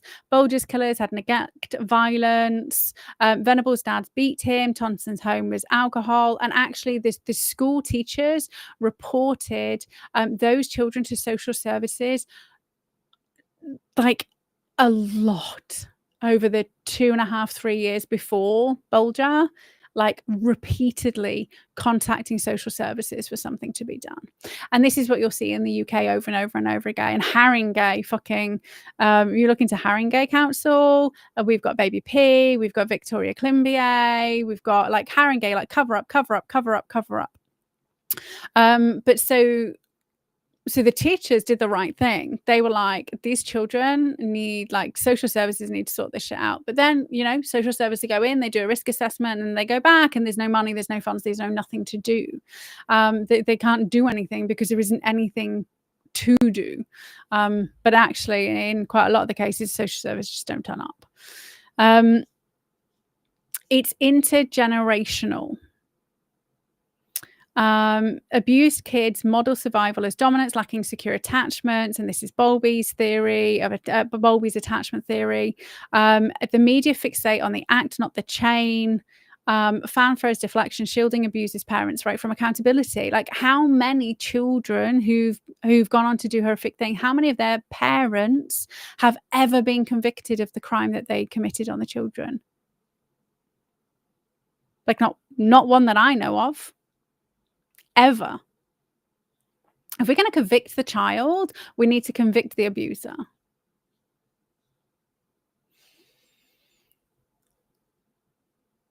Oh yeah, Corbyn's Islington, they ignored care homes. I've got emails where Corbyn was told, and he just said, we're not talking about this.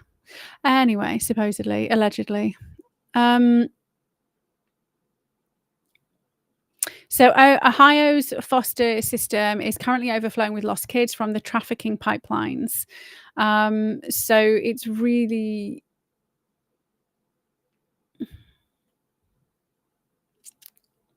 It's like there isn't the money. Like, the money is not being put in the places where it needs to be put. And the cycle will perpetuate. So one of the key things, and this is why I'm all for kind of Sweden's way, right? The proof is in the pudding. Oh yeah, no, Penn hasn't heard of any adults being arrested and convicted of the crime. Nope, never. So we should be doing a standard. Okay, so I want to talk about recidivism, which is reoffending rates. Okay, so violent and sexual offences hover around 30 to 60% recidivism rate. So that means that once they've been convicted of a crime, they're going to do it again.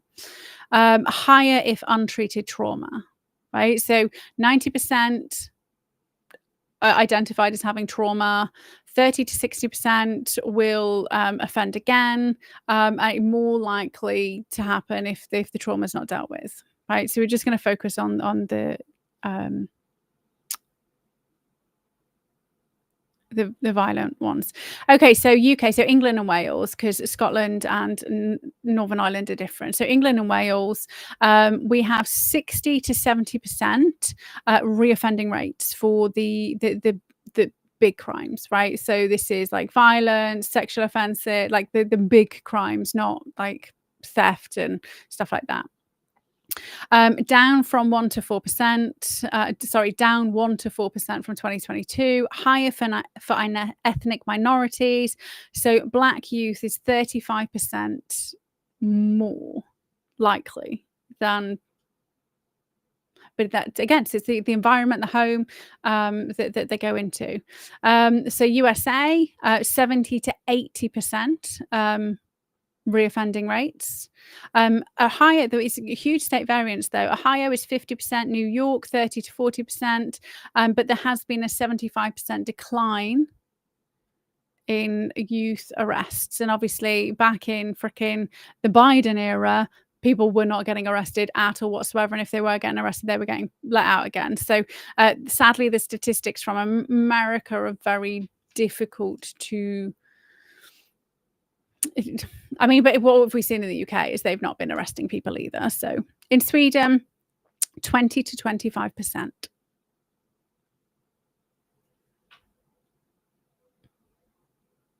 That's it, 20 to 25%. Germany, 25 to 30%. But again, they have a focus on young people. And the only reason I've got Germany in there is because Grok kept saying that I must have been talking about this other case that was not this year. It was like, it wasn't. So, but yeah. So Nordic models, so Germany and Sweden shine at 20 to 30% thanks to early intervention, family therapy, school ties, and because the UK, USA have custody, you're looking at 40% for like lower, even like property and theft and those types of like lower level crimes is 40% will reoffend, to around 70%. In America, 70 to 80, right?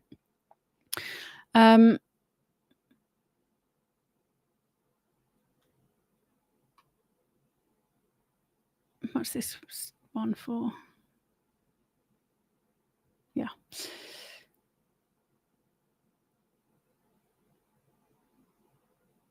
Okay, so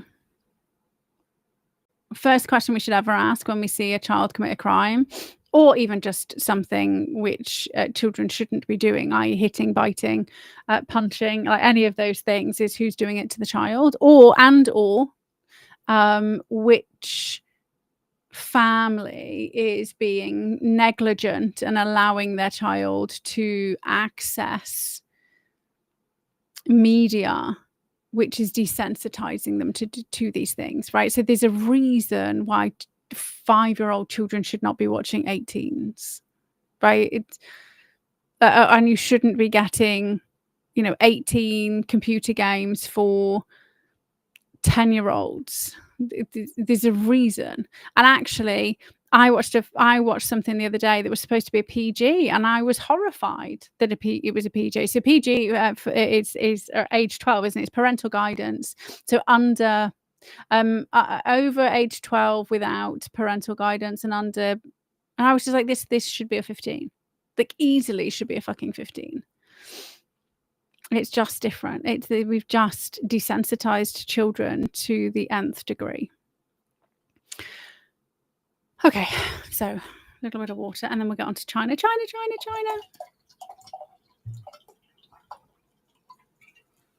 Oopsie.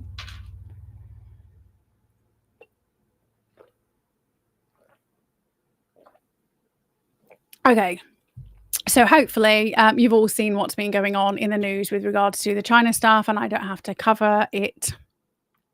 I will kind of cover it a teeny tiny bit just to set the background, but we're not going to necessarily be talking about the China spy case. We're actually going to be delving into the stuff that people aren't talking about, the stuff that's being glossed over. So let me just get the Chinese spy case. Okay, so this is the centerpiece. So Cash, who's an ex-researcher for China Hawks, so Tugendhat and Kern, so conservatives, and Berry, who's an academic with China ties, allegedly spied December 2021 to February 2023, passing intel such as the Taiwan defense meetings to CCP via Beijing handler. So there was a text message from Cash to Berry saying, "You're in spy territory now."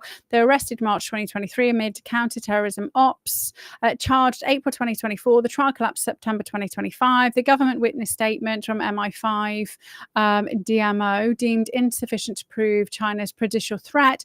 Both deny wrongdoing. Cash called it a smear, a fallout, MI5 frustration, parliamentary probe, and Speaker Hoyle's door open to spies warning. China says it's a fabrication. And the government was forced to release the statements, which I do have open.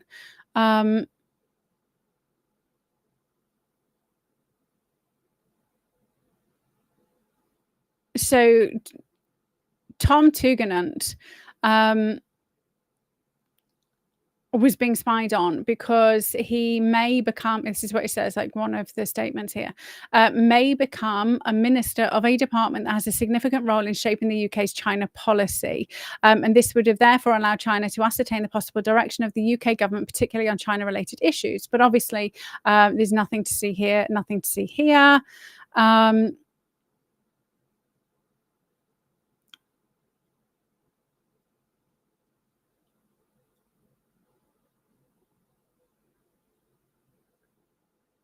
This one is, I can't read who this was.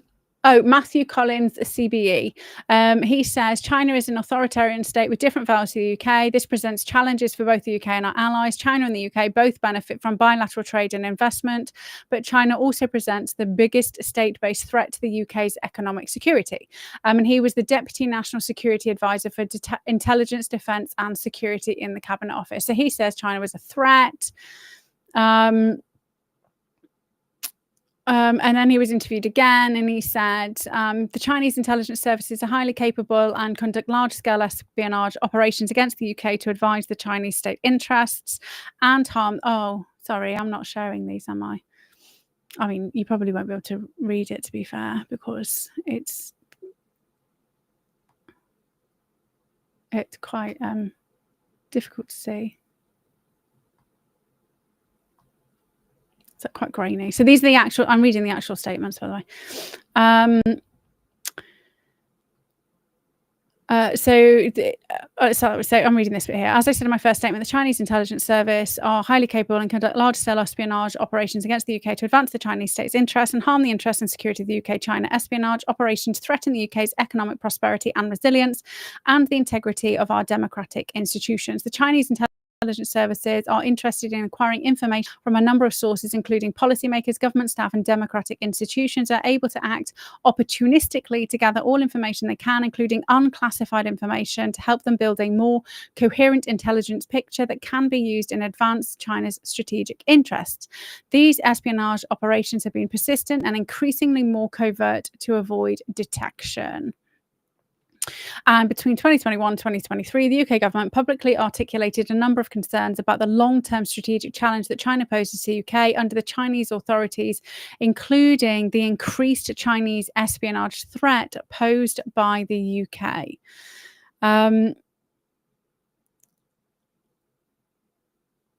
So what we have here, the UK government assessed that the UK electoral commissions were likely compromised by Chinese state-affiliated entity between 2021 and 2022.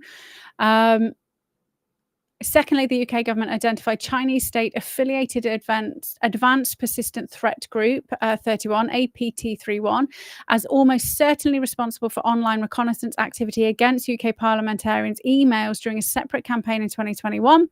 These actions prompted the UK to summon the Chinese charged affairs and impose sanctions on a front company and individuals linked to the Chinese Ministry of State of Security, MSS, and APT31. So the first question is, how many of you knew that China had hacked 40 million voter registration details via the electoral register? Because I don't remember seeing that anywhere. And in fact, it wasn't until Grok kind of summarized it, I was like, wait a minute, what? Why isn't anybody talking about the fact that they access the voter registrations like before our elections? Really? And nobody thought that was useful to know. And now that we all have to have fucking IDs and well, you don't have to have an ID, do you, if you have a postal vote? But okay, so the first thing that I wanted to do was actually, because what we've got going on at the moment. So yes, we've got Keir Starmer. We've got Sadiq Khan is under fire for ignoring the grooming gangs. We all knew he was doing that. We have Andrew now stepping down, or then trying to, SNP are trying to strip him, and it's all been like Epstein and grooming gang. Epstein, like, so the Spygate has been covered up by Andrew, and throwing Andrew under the bus, throwing his fucking Khan, right? And I was like, okay, but I know that there was a spy in Buckingham Palace. Could we all remember that? We all remember that? So yes, thanks, Grok. There have been several high-profile reports of alleged Chinese espionage with regards to Buckingham Palace over the last 5 years and Parliament. Infiltration via researchers, bugging devices, and political donations.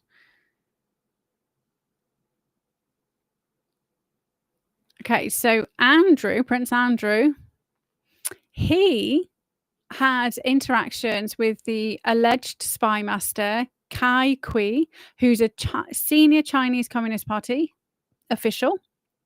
Prince Andrew met him multiple times, and Kai is suspected of overseeing the broader espionage network that included Cash and Bury. So that's kind of how it links in.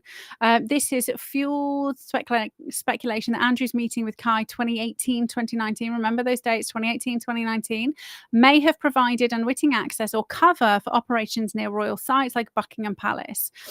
So what did we have going on 2018-2019? Well, we had the Rona flu was being introduced, wasn't it? Who else remembers the fact that there were 40,000 deaths winter 2018-2019?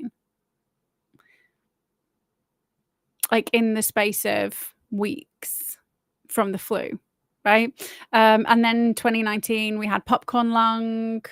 And then back end of 2019, we had the coronavirus was released, right? Really interesting dates. But keep those in mind for who we're going to talk about in a minute. So we also have Christian Lee. So this is Jan 2022. So, Christine Lee. MI5 warned MPs about a lawyer called Christine Lee who was funneling CCP donations, 200,000 plus to politicians via the British-Chinese project. She facilitated ties to Hong Kong and China nationals and sued MI5 for defamation, but lost. And so she was targeting MPs like Ed Davey and all party, like across all of them. We have Cash and Bury that we've just mentioned. We also have Robin Zhang, a researcher from September 2023. He's a 20-year-old parliamentary aide. He was arrested for espionage linked to Tory MPs, possibly recruited as a sleeper whilst in China, feared to have infiltrated international affair committees. April 2025, bugging operations in pubs and car parks. MI5 report Chinese agents bugged the Red Lion pub near Parliament, St. James's Park benches between Buckingham Palace and Downing Street, and hotels for eavesdropping on officials. So full of Chinese agents targeting junior staff and researchers. September, October 2025. Oh, that's the Cash and Bury trial collapsed. So October 2025, MI5 alert MP. So rare public warning from MI5. China's targeting Parliament for democracy subversion. For example, using fake LinkedIn profiles. Over 20 MPs were targeted and overlaps with bugging operations. So they use donations, honey traps, technology.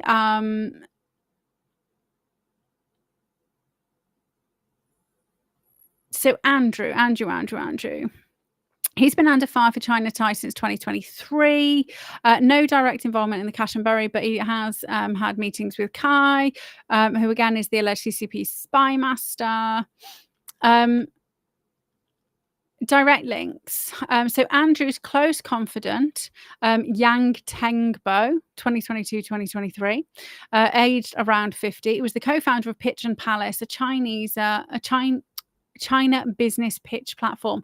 And remember, anything in China is linked into the CCP. So this is why, we should never have used Alman & Web server for all of our government services. And not just because when AWS goes out, the entire country grinds to a halt, but Amazon operates inside China, which means the CCP, as part of their laws, in order to operate in China, you must give us the back door. Right. So China don't necessarily need to bug. They already have a backdoor to everything. Anyway, So Yang Tengbo was in Andrew's birthday at Westminster.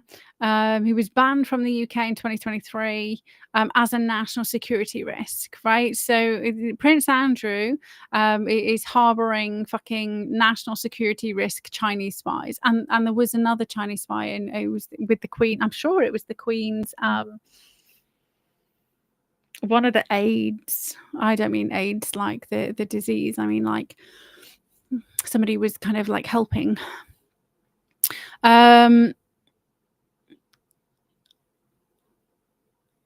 So Andrew's aide Dominic Hampshire gushing 2020 letter praised Yang's loyalty post the Epstein interview, called him top of Andrew's tree. Yang pitched Erasure Fund to Xi, denied spying. Andrew said it was a desperate situation, and he had to kind of get any business he could, right? Guess who else met Kai Kui in 2018? Maybe we should be like, yeah. So let's see who you think. They have been in the news recently. I mentioned the name a bit ago. They are being spoken about with regards to grooming gangs. The other one used to be leading the SNP. The other one is currently starting a fringe left party, right? So Corbyn, Sturgeon, and Sadiq Khan also all met Kai Kui in 2018 at the same time as Prince Andrew. Bearing in mind at the same time, the fucking Conservatives were in power. And this is still under David Cameron's watch, right? Because Bojo was 2019. We have Trump in the USA sorting shit out. We have just said fuck you to the EU. They have to get a handle on us naughty British people, right? So he had a 5-day visit, May the 11th to the 15th. He held a series of high-level meetings to strengthen UK-China ties. So this is pre-Huawei bans, right? This is when they were really pushing, and we have a lot of Chinese tech that, like, what is it, HK Vision, and all of that stuff that they're having to remove. So they weren't covert or one-off chats, but formal state-sanctioned sit-downs framed around trade, Belt and Road Initiative cooperation, and mutual strategic trust. Kai at the time was the secretary of the CPC Beijing Municipal Committee and a rising Politburo member. Met with a mix of leaders and obviously Prince Andrew. So Jeremy Corbyn hosted Kai for discussions on global issues, climate cooperation, and UK-China relations. Corbyn emphasised mutual respect and anti-austerity parallels. Kai pushed the Belt and Road. Corbyn's pro-China stance, right? He outright opposed the Huawei bans, right? Jeremy Corbyn in bed with China. Nicola Sturgeon, First Minister of Scotland, met Kai to explore Scottish exports, so whiskey and renewables to China, and independence referendums ties. So China funding the independence referendum. Oh, look what's back in the news. Indie Ref 2.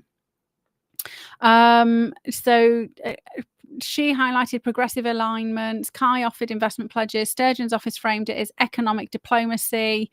But 2025 reviews show that it opened doors for CCP lobbying in devolved politics. Also, remember what we had fucking nutters in Scotland do is they tried to completely erase women by making it okay legally to become a woman using a bit of paper. They have been pushing to get rid of jury trials completely. They have gone absolutely batshit off the ball crazy in the same way some of the states went in the USA under the Biden. Right? Scotland are fucking captured and insane. And Scotland won't let you, they put like bans and moratoriums on you actually using North Sea oil. So and now we import fucking shit from China, renewable energy stuff built from China, right? So Scotland's well in bed with China. It's like our northern fucking. Oh, we've got the wall. Maybe we should just. That's a wall. That's a border. We can. I was born in Scotland, so. Okay, Sadiq Khan, Mayor of London, he discussed urban sustainability. So why would he be meeting with China? Like he's a mayor. London's role as a China gateway. Kai praised Khan's global city model, right? Talks included potential CCP funding for infrastructure, like literal Chinese Communist Party funding for London infrastructure. On what level was that ever okay?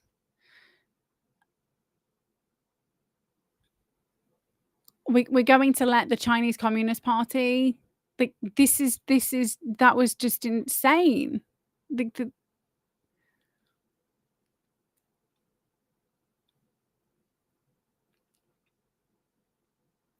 It's crazy. So I mean, there is a book. I meant to get it before we started. 2 seconds.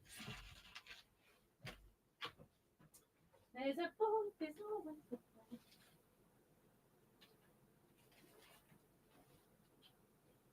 Whoopsie. Oh shit. Sorry, Emma. He'll really hate me now. I just bashed his house. So there's a book called Unrestricted Warfare, right? And this is literally China's plan to infiltrate and implode the West. And it was made available by the Foreign Broadcast Information Service on the internet in 1999.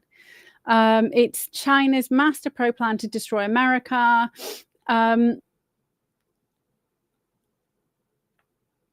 it literally goes through. So basically, China looked at all the stuff the CIA and MI5 and MI6 were doing in the Middle East. And they were like, that's the way to do it. Right? They just sat back, they watched, they modeled and copied. And then they turned it around. And then they did the same and are doing the same thing. Right? But I highly recommend this. I have 2 versions. I don't know why I've got 2. I think I'm probably, I need to get that book. And then it came and I was like, I've already got that book. So this is Colonel Kuo Lang and Wang Zhuai, how to for strategic manifesto for asymmetric wins against superpowers like the UK and USA. They knew that they couldn't fight us. I mean, they've got the people, right? They've got the people to just kind of land on shore and just overrun, right? But they would have the rest of the world to contend with, right? So they and the world's moved on from. The world has moved on from that warfare. It's just the cabal keep doing it for shits and giggles and for money. But this is using non-kinetic tools, so economic, cyber, cultural, psychological, to erode foes from within. So it's how to overtake America without a single shot or something like that is kind of what I remember from, I don't know, when did I read? I don't know, 2-3 years ago. So economic or financial warfare, use trade investments to create dependencies, then leverage, so debt traps and market floods. And we see that through the Belt and Road Initiative across Africa, right? So we have Sturgeon's 2018 treaty. Khan got 500 million in bonds from the CCP, Huawei in the UK, which both Corbyn, so that's the 5G, Corbyn and Khan backed pre-2020. So that was Trump stopped that for us. So anybody who says I hate Trump, well, Trump stopped us being owned by China in 2020 as best as he could, right? Psychological or cultural division, so discord via media, dysphoria, influence, or elite access to amplify internal rifts such as race and class. So we have United Front donations, 200,000 to MPs. Hong Kong Uyghur debates divide UK left. So how many times do people try and talk about the Uyghurs and then it just nothing happens, right? How many sanctions have the UN put on China? Like nothing. Who funds the WHO like to insane levels? China. Who implanted Ted Ross? China, right? You don't talk about the China threat because we're so busy talking about Russia, right? Cyber and legal warfare, hack, sue or regulate or paralyze, parliament buggings, intel leaks via encrypted apps, non-military blends. So combine all for super military wins, and pandemics as a hybrid tool. So the book warns rising powers break rules strong nations make. Exploiting globalization seems, in a UK context, is the charm offensive, enabling economic footholds that later bite. So the Huawei ban cost us £5 billion. And look at all the fucking money that Ed Millie prick has just announced for all the global net bullshit. 400,000 jobs. Like, who's paying for those 400,000 jobs? I'm going to hazard a guess and say it's going to be China, because the UK can't fucking pay for them, because we are going bankrupt, because we keep paying everybody else. We keep giving Ukraine billions and billions and billions to be money laundered through their fucking yachts and back into the hands of the cabal.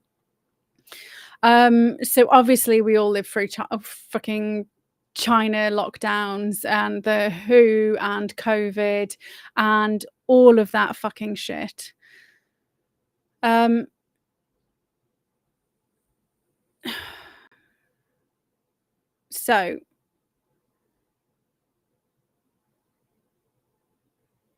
I want to find the information on.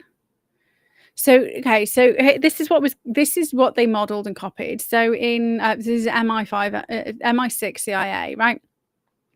1953, the Iran coup, we bribed mobs, the Shah proxies to oust Mossadegh, oil nationalization threats, and then CCP donation. So they just modeled it. Huawei lobbying, so tech dependency fears. And actually, we get a lot of our shit from China. 1963, the Iraqi coup, backed by Athits, including young Saddam, versus Quaim Arms Intel for anti-Soviet shift. And this is division in the UK, Uyghur versus Hong Kong debates. And then 1960s, Gulf Palace coups, propped monarchs versus nationalist assassinations planned. And in Scotland, we have debt traps, Belt and Road initiatives, and then all of the elite acts. So they literally just went, oh, yeah, that worked.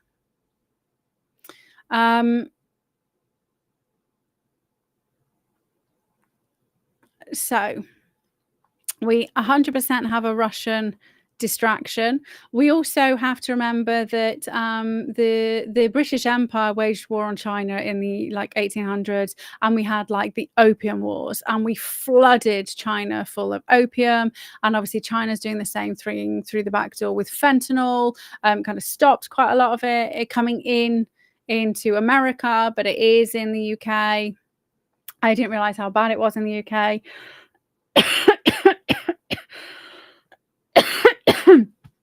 Excuse me. So China's 1 trillion Belt and Road initiative has locked 150 countries into debt and infrastructure deals.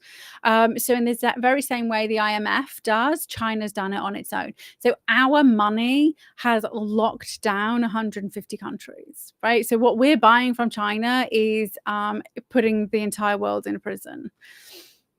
So 54 nations in Africa.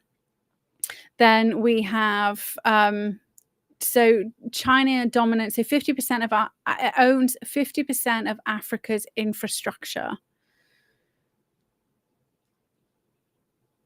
And every time the UN votes on something, Africa's 54 seats can block it. So China literally owns Africa. and then you put it into wider context, and the UN, like, and the WHO, and all of that stuff, right? But also put it into a wider context. How many sanctions did the UN put on Israel? So who's really putting the sanctions on Israel? And I'm not suggesting that Israel should be like committing genocide in any way, shape, or form. But you have to kind of start looking at who benefits from both of those countries wiping each other out. Well, the country with the money and the country who's already got their fucking fingers in the Middle Eastern pie is China. And the amplification on social media by bots, they were Chinese, right? So Africa has had $300 billion worth of loans. UK, USA cut 30% of its aid, and China stepped in. They control 70% of the rare earth metals.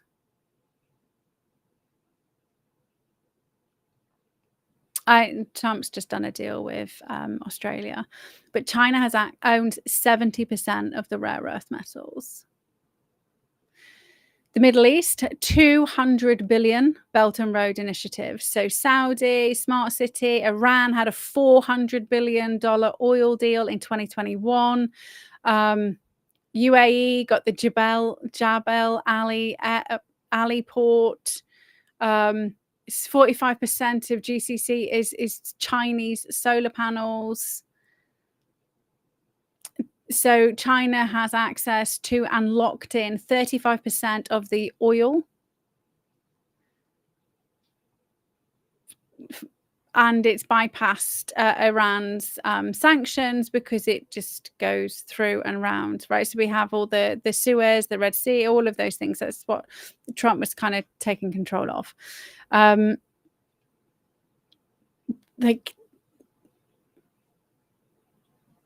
There's a Chinese empire without people even realizing there's a Chinese empire. So all we see on the news is Russia, Russia, Russia, Russia, Russia, Russia, Russia. And where is my media amount of money? No, that's not what I want.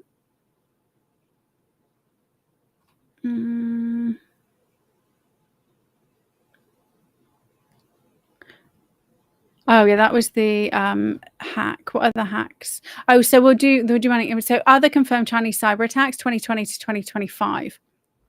Telecom tech firms and universities were hacked. Social care providers and hospitals were hacked. These are all Chinese. MPs' emails were hacked. MOD payroll was hacked. Downing Street chambers, the human rights lawyers were hacked. Parliament buggings, MPs. Right. At what point, these started 2020, do we start saying China is a fucking hostile country towards us with hacking our infrastructure?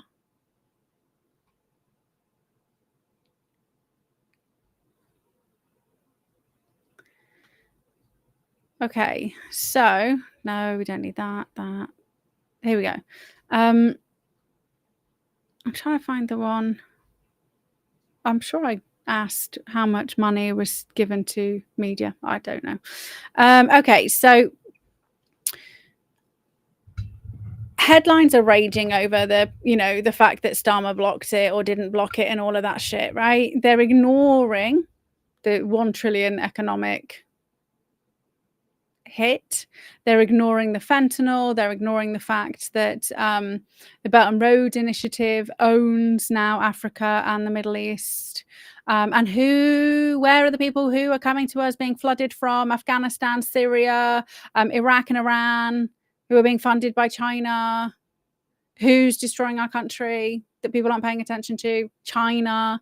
Who's paying the smugglers to get them across the fucking God knows how many countries?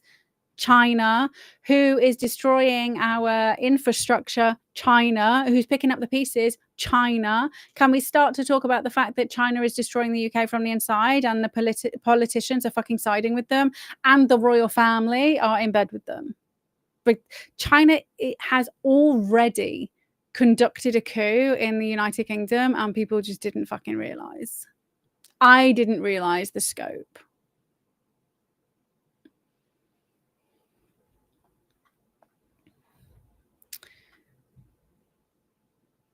Because we're so fucking busy trying to eat and feed ourselves and work enough to pay our fucking bills.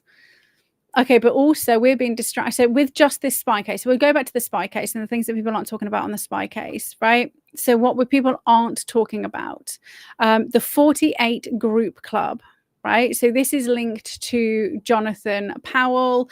Jonathan Powell is the minister advisor to Keir Starmer. So the 48 Group is a secretive, influential lobby founded in 1953 to 1954 by a group of young British businessmen in the original 48 who defied Cold War isolation to trade with Mao's People's Republic of China. So they literally decided they wanted to. I mean, Mao was like, I mean, they say actually, if you speak to people like China, people say that she's like on par and or if not worse in a different way, right? So just fucking doing it anyway. Money, it's all about money. But I would suggest that these are probably fucking communist people in the United Kingdom. So it functions as China's premier vehicle for grooming UK elites, politicians, business leaders, and influencers to foster favourable attitudes and access. Per critics like Clive Hamilton, Marky Olenberg, its motto is equity and mutual benefit. It has hosted 20 plus CCP ministerial delegations annually. So we've had over 20 CCP delegations as part of this fucking 48 Group every single year, pushing Belt and Road Initiative deals, downplaying the shit that's going on in China. And obviously, while we were all locked at home during the lockdown, a lot of this shit was going fucking rampant as well. So Jonathan Powell, as Keir Starmer's National Security Advisor, he is a fellow of the 48 Group's website. So he's actually involved with the 48, who are heavily in bed with the CCP, whose job it is to subvert the UK and destroy the United Kingdom. So that's who Keir Starmer appointed as his National Security Advisor. Have you heard anybody else talking about that? I fucking haven't. His brother, Lord Charles Powell, who was Thatcher's foreign affairs advisor, is also a fellow alongside Tony Blair, George Osborne, Alex Salmond, Ken Livingstone, Vince Cable, and Jack Straw. So all of these fucking politicians are members of a CCP fucking club. Which means, okay, as we go back to what the CCCP means, all the C's, right, is they demand loyalty. And if you are in bed with them, they know everything about you. They dictate everything. If you have any technology, they have a back door. If you have any meetings, these are spies. That's what they are. If they're part of this group.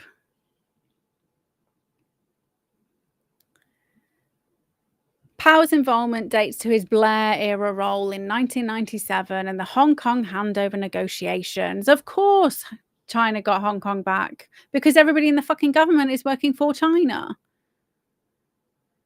He chaired the he chaired Intermediate, which is his conflict resolution NGO, which hosted the 48 Group events and CCP-linked delegations. He also met the People's Association for Friendship with Foreign Countries, the Chinese People's, which is an influence operation arm. And that is what our own National Security Council say, that they are a influence operation organization. And in September 24, after Labour's election, when he chaired a US-China security dialogue in Beijing with the staff members of his NGO, which host 48 group events and CCP-linked delegations. And he was responsible for national security. He's the national security advisor, the guy who's in bed with the fucking CCP. You know how everybody's saying like Keir Starmer's gonna hang over this? I don't mean hang. I mean like lose his job. Why aren't people like talking about Jonathan Powell? I mean, we all know Keir Starmer's a fucking puppet. But this is the same as Mandelson. This is Tony Blair. And remember, when we looked at Mandelson, Tony Blair wasn't the one in control. Mandelson and this guy and that other fucking Sweeney guy, in the same way, when Biden was in office, Kerry was in control, and Kerry was the one who went down to Antarctica to get the what's it called? Get the instructions on what he should and shouldn't be doing. So 48 Group is Beijing's most powerful instrument, right? Young executives, Blair Osborne, through the universities. The amount of money China funnels into our universities is off the charts. The amount of money the Chinese students pay to attend our universities are insane. Right, we might pay like 9,000 a year tuition fees. They pay like 20, 30,000. There's no way the university, this is why they're all fucking communist breeding grounds. Very much the same as what happened what is going on in the United States, right? So the exact same thing that's gone on in the United States has been going on in the United Kingdom, and we just haven't fucking known. Because we can't talk about it because nobody even knew it was going on. I didn't know. I didn't know it was going on to this extent. So there's 10 billions worth of deals in Scotland and London, and obviously Khan's involved. Nobody's talking about Khan's fucking bestie mates to the CCP. So Powell chaired the September meeting this year, 1st of September, that tampered evidence, allegedly, to avoid diplomatic damage, aligning with 48 Group's pro-engagement ethos.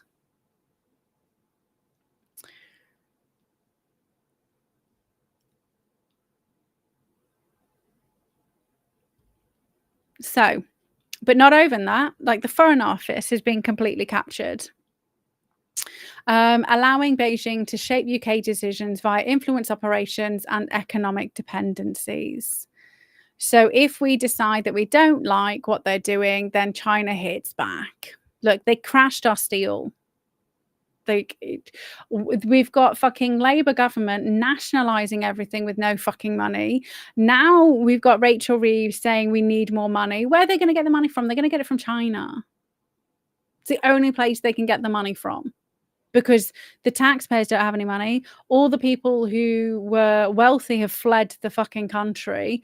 The champagne socialists, they don't have any money. The benefit scroungers don't have any fucking money. China's funding everybody to come and destroy the country. China's the one who's going to bail us out in the same way that they did Africa and the Middle East.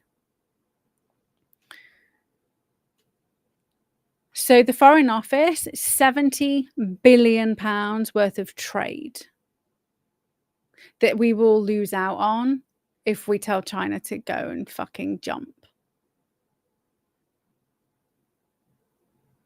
But not only that, they're also in the process of buying our infrastructure that MI6, the Cabinet Office, and the Ministry of Defence use. So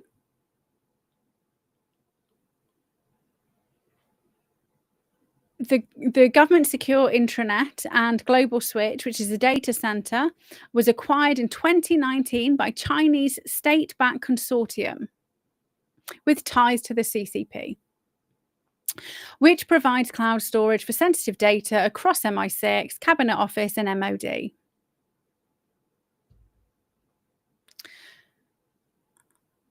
Hold on, my computer's doing strange stuff. We also have China buying the water supply for London. So the leading bidder is a CCP Tide. It's is in the process of buying Thames Water and bailing out the £20 billion debt that they have.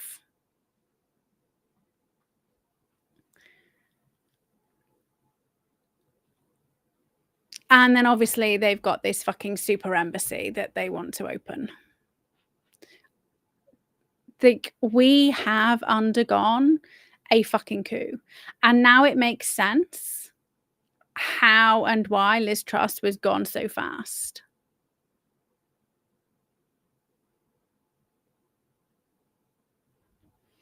Because I don't like it's all bullshit, right? She's still a con, right?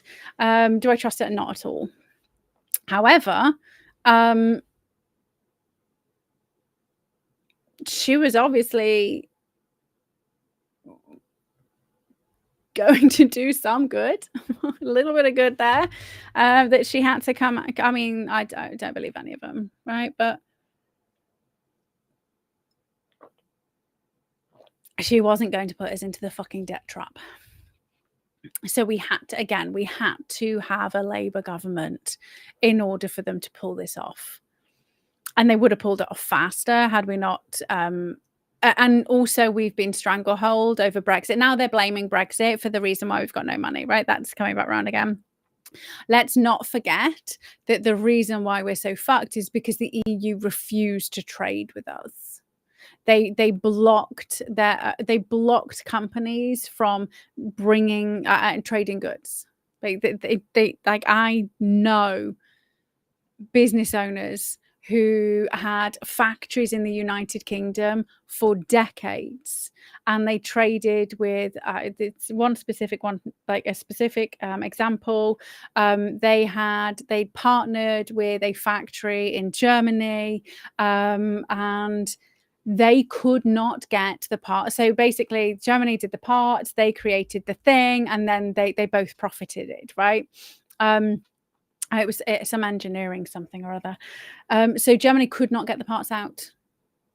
And so this family-run business had to close their factory in the United Kingdom and move to Germany and relocate, because obviously the German factory couldn't, like, the German factory was created to create the parts. Like they work, it was like they worked together. It was like the same company that so they had to completely close the English factory. Like that wasn't because of a few extra forms. That was because the logistics companies could not get the stuff out of Europe. They were not allowed to get it out. And the hoops that they had to jump through in order to do it, they just didn't.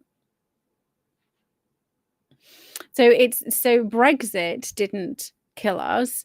The fact that the EU and the United Kingdom government sabotaged any success is what did it. But now you know. The reason why we are in Chinastan is because we're in Chinastan, right? They were already there. How many people get arrested in the UK for speaking out on social media? 12,000 last year. I'm sure that was the stat I saw. 12,000 people. Digital ID. I mean, it's literally we're replicating what happened in China. And now we know why. Okay, so let's finish it on a high. Try to. So the hidden cost of constant positive affirmations. So everybody says positive affirmations are the key to happiness, but what if the very practice designed to uplift you is secretly dragging you down? We're going to dive into the often overlooked downsides of consistent positivity, exposing a truth about mental well-being that challenges everything you thought you knew about personal growth. So first up, things like you are enough, you're capable, you're powerful, all that stuff over and over and over again. What if that's the thing that's causing us harm?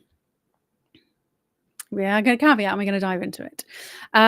So also, just so you know, there were 10 million positive affirmation posts on Instagram this year. 10 fucking million. Who the hell can read all them? So self-help culture is huge, and books like The Secret still sell 500,000 copies every single year, and that's like from 2007. So the pervasive push, amplified by influencers and wellness apps like Calm, which has 30 million downloads, creates an expectation of constant happiness, glossing over real struggles, right? So if you are forever, if you are seeing, and social media is naughty, because I would say most people will show all the good stuff, right, on social media. I mean, you get some people who air their dirty laundry in public, which I think is crazy. Like, why would you tell everybody you've got a shit relationship? I mean, I don't know. I don't have a shit relationship, by the way, but I mean, I even if it was, I wouldn't be going on social media to tell everybody. So we have a warped perception of reality, and we have this idea that we're not living up to, right? And so when you are expecting, this is the thing that just makes me, it does make me chuckle a bit about my clients. You know, for some reason they believe happiness is just like living in cloud cuckoo land, right? You know, where you've got unicorns dancing around the room and you're farting rainbows. That's not happiness. Happiness is the capacity to traverse life's shitstorms in a way that doesn't make you look like you are in, that doesn't kind of put you into a hole, right? And it might put you into a hole for a day or maybe a couple of hours, but it doesn't keep you there, right? You can't stop the negative stuff that happens. You can't overcome the negative experiences you've had in your life by just pretending they didn't exist. And this is what the expectation of constant happiness. And this is why social media is so addictive, if you like, because it feeds the oxytocin, dopamine, like it feeds you all the things that people are needing for instant relief, right? I feel good when I'm looking at this. I mean, I do watch Instagram to make me chuckle. I've said that before, but I don't spend my entire day on Instagram. I go and fucking get in the trenches and mess around in the darkness and then use it as a tool to bring me back up again. But I also accept life isn't roses and unicorns like every single minute of every single day. It isn't. So we have a very warped perception of what happiness is, and non-stop affirmations, or the idea of non-stop affirmations is forever telling you, if you are always doing this affirmation, then you are, one, telling yourself you're not that, right? Because you're desperately trying to create it. But then when you're doing it, you won't notice the positive shifts because it happens maybe rather than 95% of your day sucking, 90% of your day sucks. Right? And you're not going to notice that because you're expecting the entire thing to be freaking awesome. We cannot dismiss the negative things that go on in our own lives and or in the lives of other people.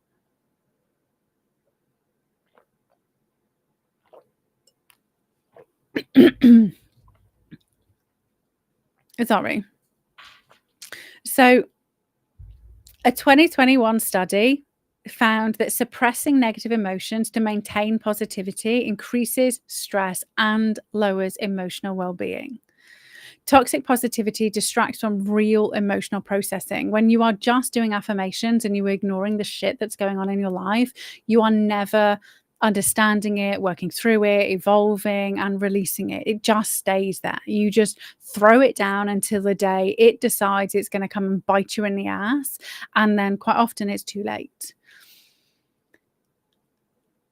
60% of people feel worse after seeing positive affirmations on the internet which don't reflect their reality.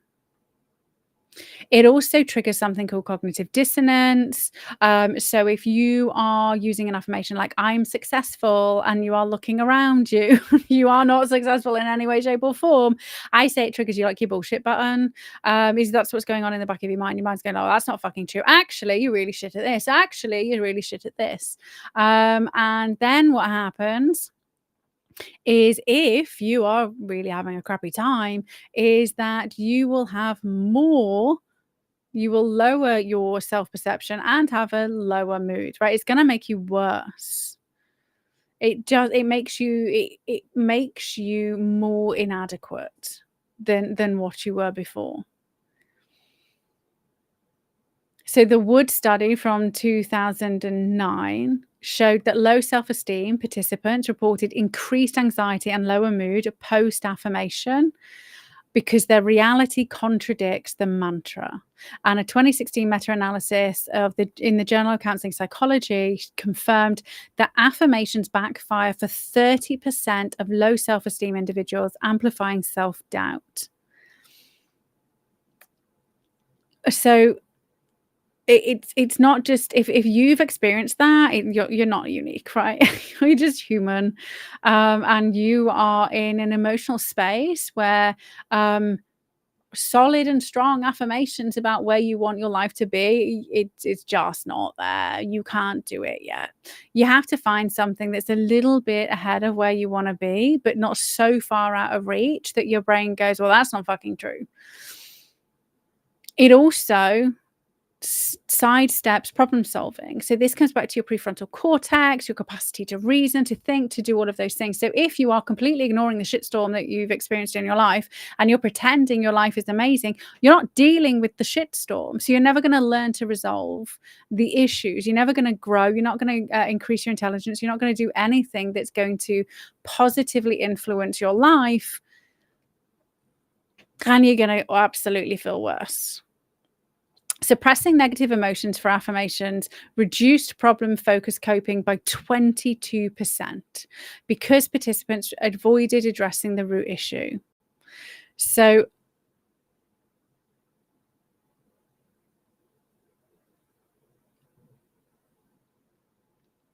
this is just random stuff. Yeah, so we need to roll it back. So rather than using an affirmation like "I am successful," I'm working towards being successful, right? And then you just do one action a day that aligns with that. That's it. But it's true. And the more you do it, the more the reward pays off, and the more the affirmation that you want to happen. You just stretch yourself over and over.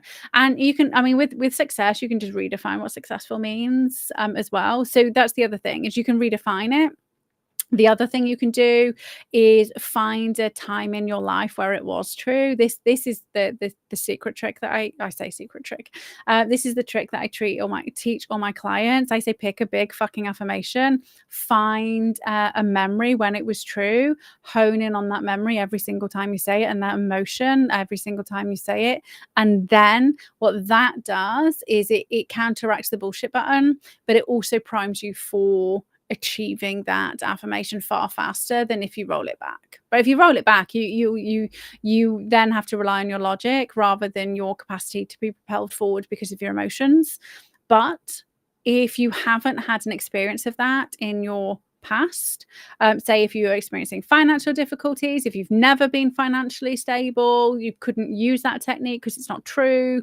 You would have to use, I am building a stable financial foundation. That's quite a good one. I am learning to look after my finances, right? If you're, it's like, so I had to do lots of financy stuff because I have number issues. So I always had lots of issues tied up with numbers, that I just would never look at my bank account. I just would never look at anything because I was like, I can't add it up. Don't know anything. If there's money in there, there's money in there. If there's not, there's not. So I did quite a lot of financially stuff, but that was funny. I was like, how much did you earn? I don't know. I didn't starve this year. Like that. And my accountant was like, that's not. I was like, well, I got you for that, right? I don't need to look. That's your job. So I do need to look. I do need to know. I do need to know whether I'm being taken for a ride by an accountant, right? Because they're all fucking, they're ones who are money laundering and traffic. Not all of them. Not all of them. Some of them are good, right? Okay. So moral of the story. Affirmations can be very, very helpful. However, if you are saying an affirmation and you are not taking action in your life to resolve the conflict that is currently underpinning what's going on, then you are very much more likely to just be digging yourself into a hole. You cannot ignore the reality of your situation by just saying nice things to yourself. One, because you'll be triggering your bullshit button, which will actually be turning off your prefrontal cortex, which will actually stop you taking action on the things that you need to do. And then it's going to further your fear cycle, and you're going to actually further create the shit that you're trying to escape, right? So there's loads of different reasons why. Just don't do it. If you would like to improve a portion of your life, find 10, 15 affirmations. You can find them on the internet. You can ask an AI, this is what I want to achieve. Please create 10, 15 affirmations that might help me get there. Please don't stretch me too much that it triggers my NATs, my negative automatic thought patterns. And then you can use the AI to say to you, to say, this is what I want. Like, what's one thing I could do today to make that the reality that I want to experience? Can you send me a reminder or a check-in to find out whether I've done it, right? You don't need, I'm genuinely doing myself out of it. Don't go to AI for therapy, ever. You can absolutely use an AI to help you organize your life, achieve the things that you want to achieve. Do not trust an AI with something as important as your mental health. Ever. AIs, we have to remember AIs are like slightly more advanced search engines. It literally every time I'm sorting out the information for the shows, and it's only the last 6 I've been using Grok to help. Before that, I was doing the groundwork myself. I just don't have the time. Well, I kind of do the groundwork in the background, like harboring little bits of information, and then I go, right, just go, here's all the information. Like, you need to like unload all this like information I've piled on you and my random incoherent voice messages. I break Grok a lot, and ChatGPT as well, to be fair. When I just like, you guys are used to me rambling, right? If you were trying to unpack this and put this in some kind of order, like, look at my older shows. They're really all over the place, because that's the way my brain works. So please don't outsource your mental health to an AI. You absolutely can use it to be an accountability partner, 100%. But you can also then just choose to turn it off, right? So the difference between an AI and you paying somebody to help you is you've invested. And I used to say to my clients, so this is a really fucking expensive way to find out that you actually don't want to be alive, because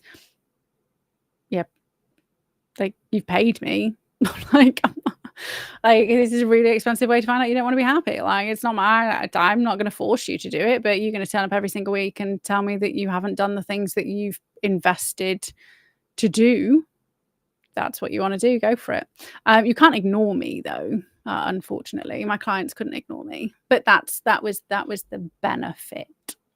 And obviously they got to see me every week, right? But yeah, so you if you want to use an AI to help you, get it to help you map out a plan. They're very frustrating, though, when you think that you're saying, okay, I just want you to do this thing. Can you do this thing for me? And they say, yes. Would you also like me to do this? And you go, oh yeah, that's quite a good idea. Would you also like me to? And you're like, okay, well, like, why didn't you give me both of those ideas at the beginning? I asked ChatGPT, this is the last thing I'm going to say. I asked ChatGPT to help me organize some stuff, like, because I had like stuff all over the place.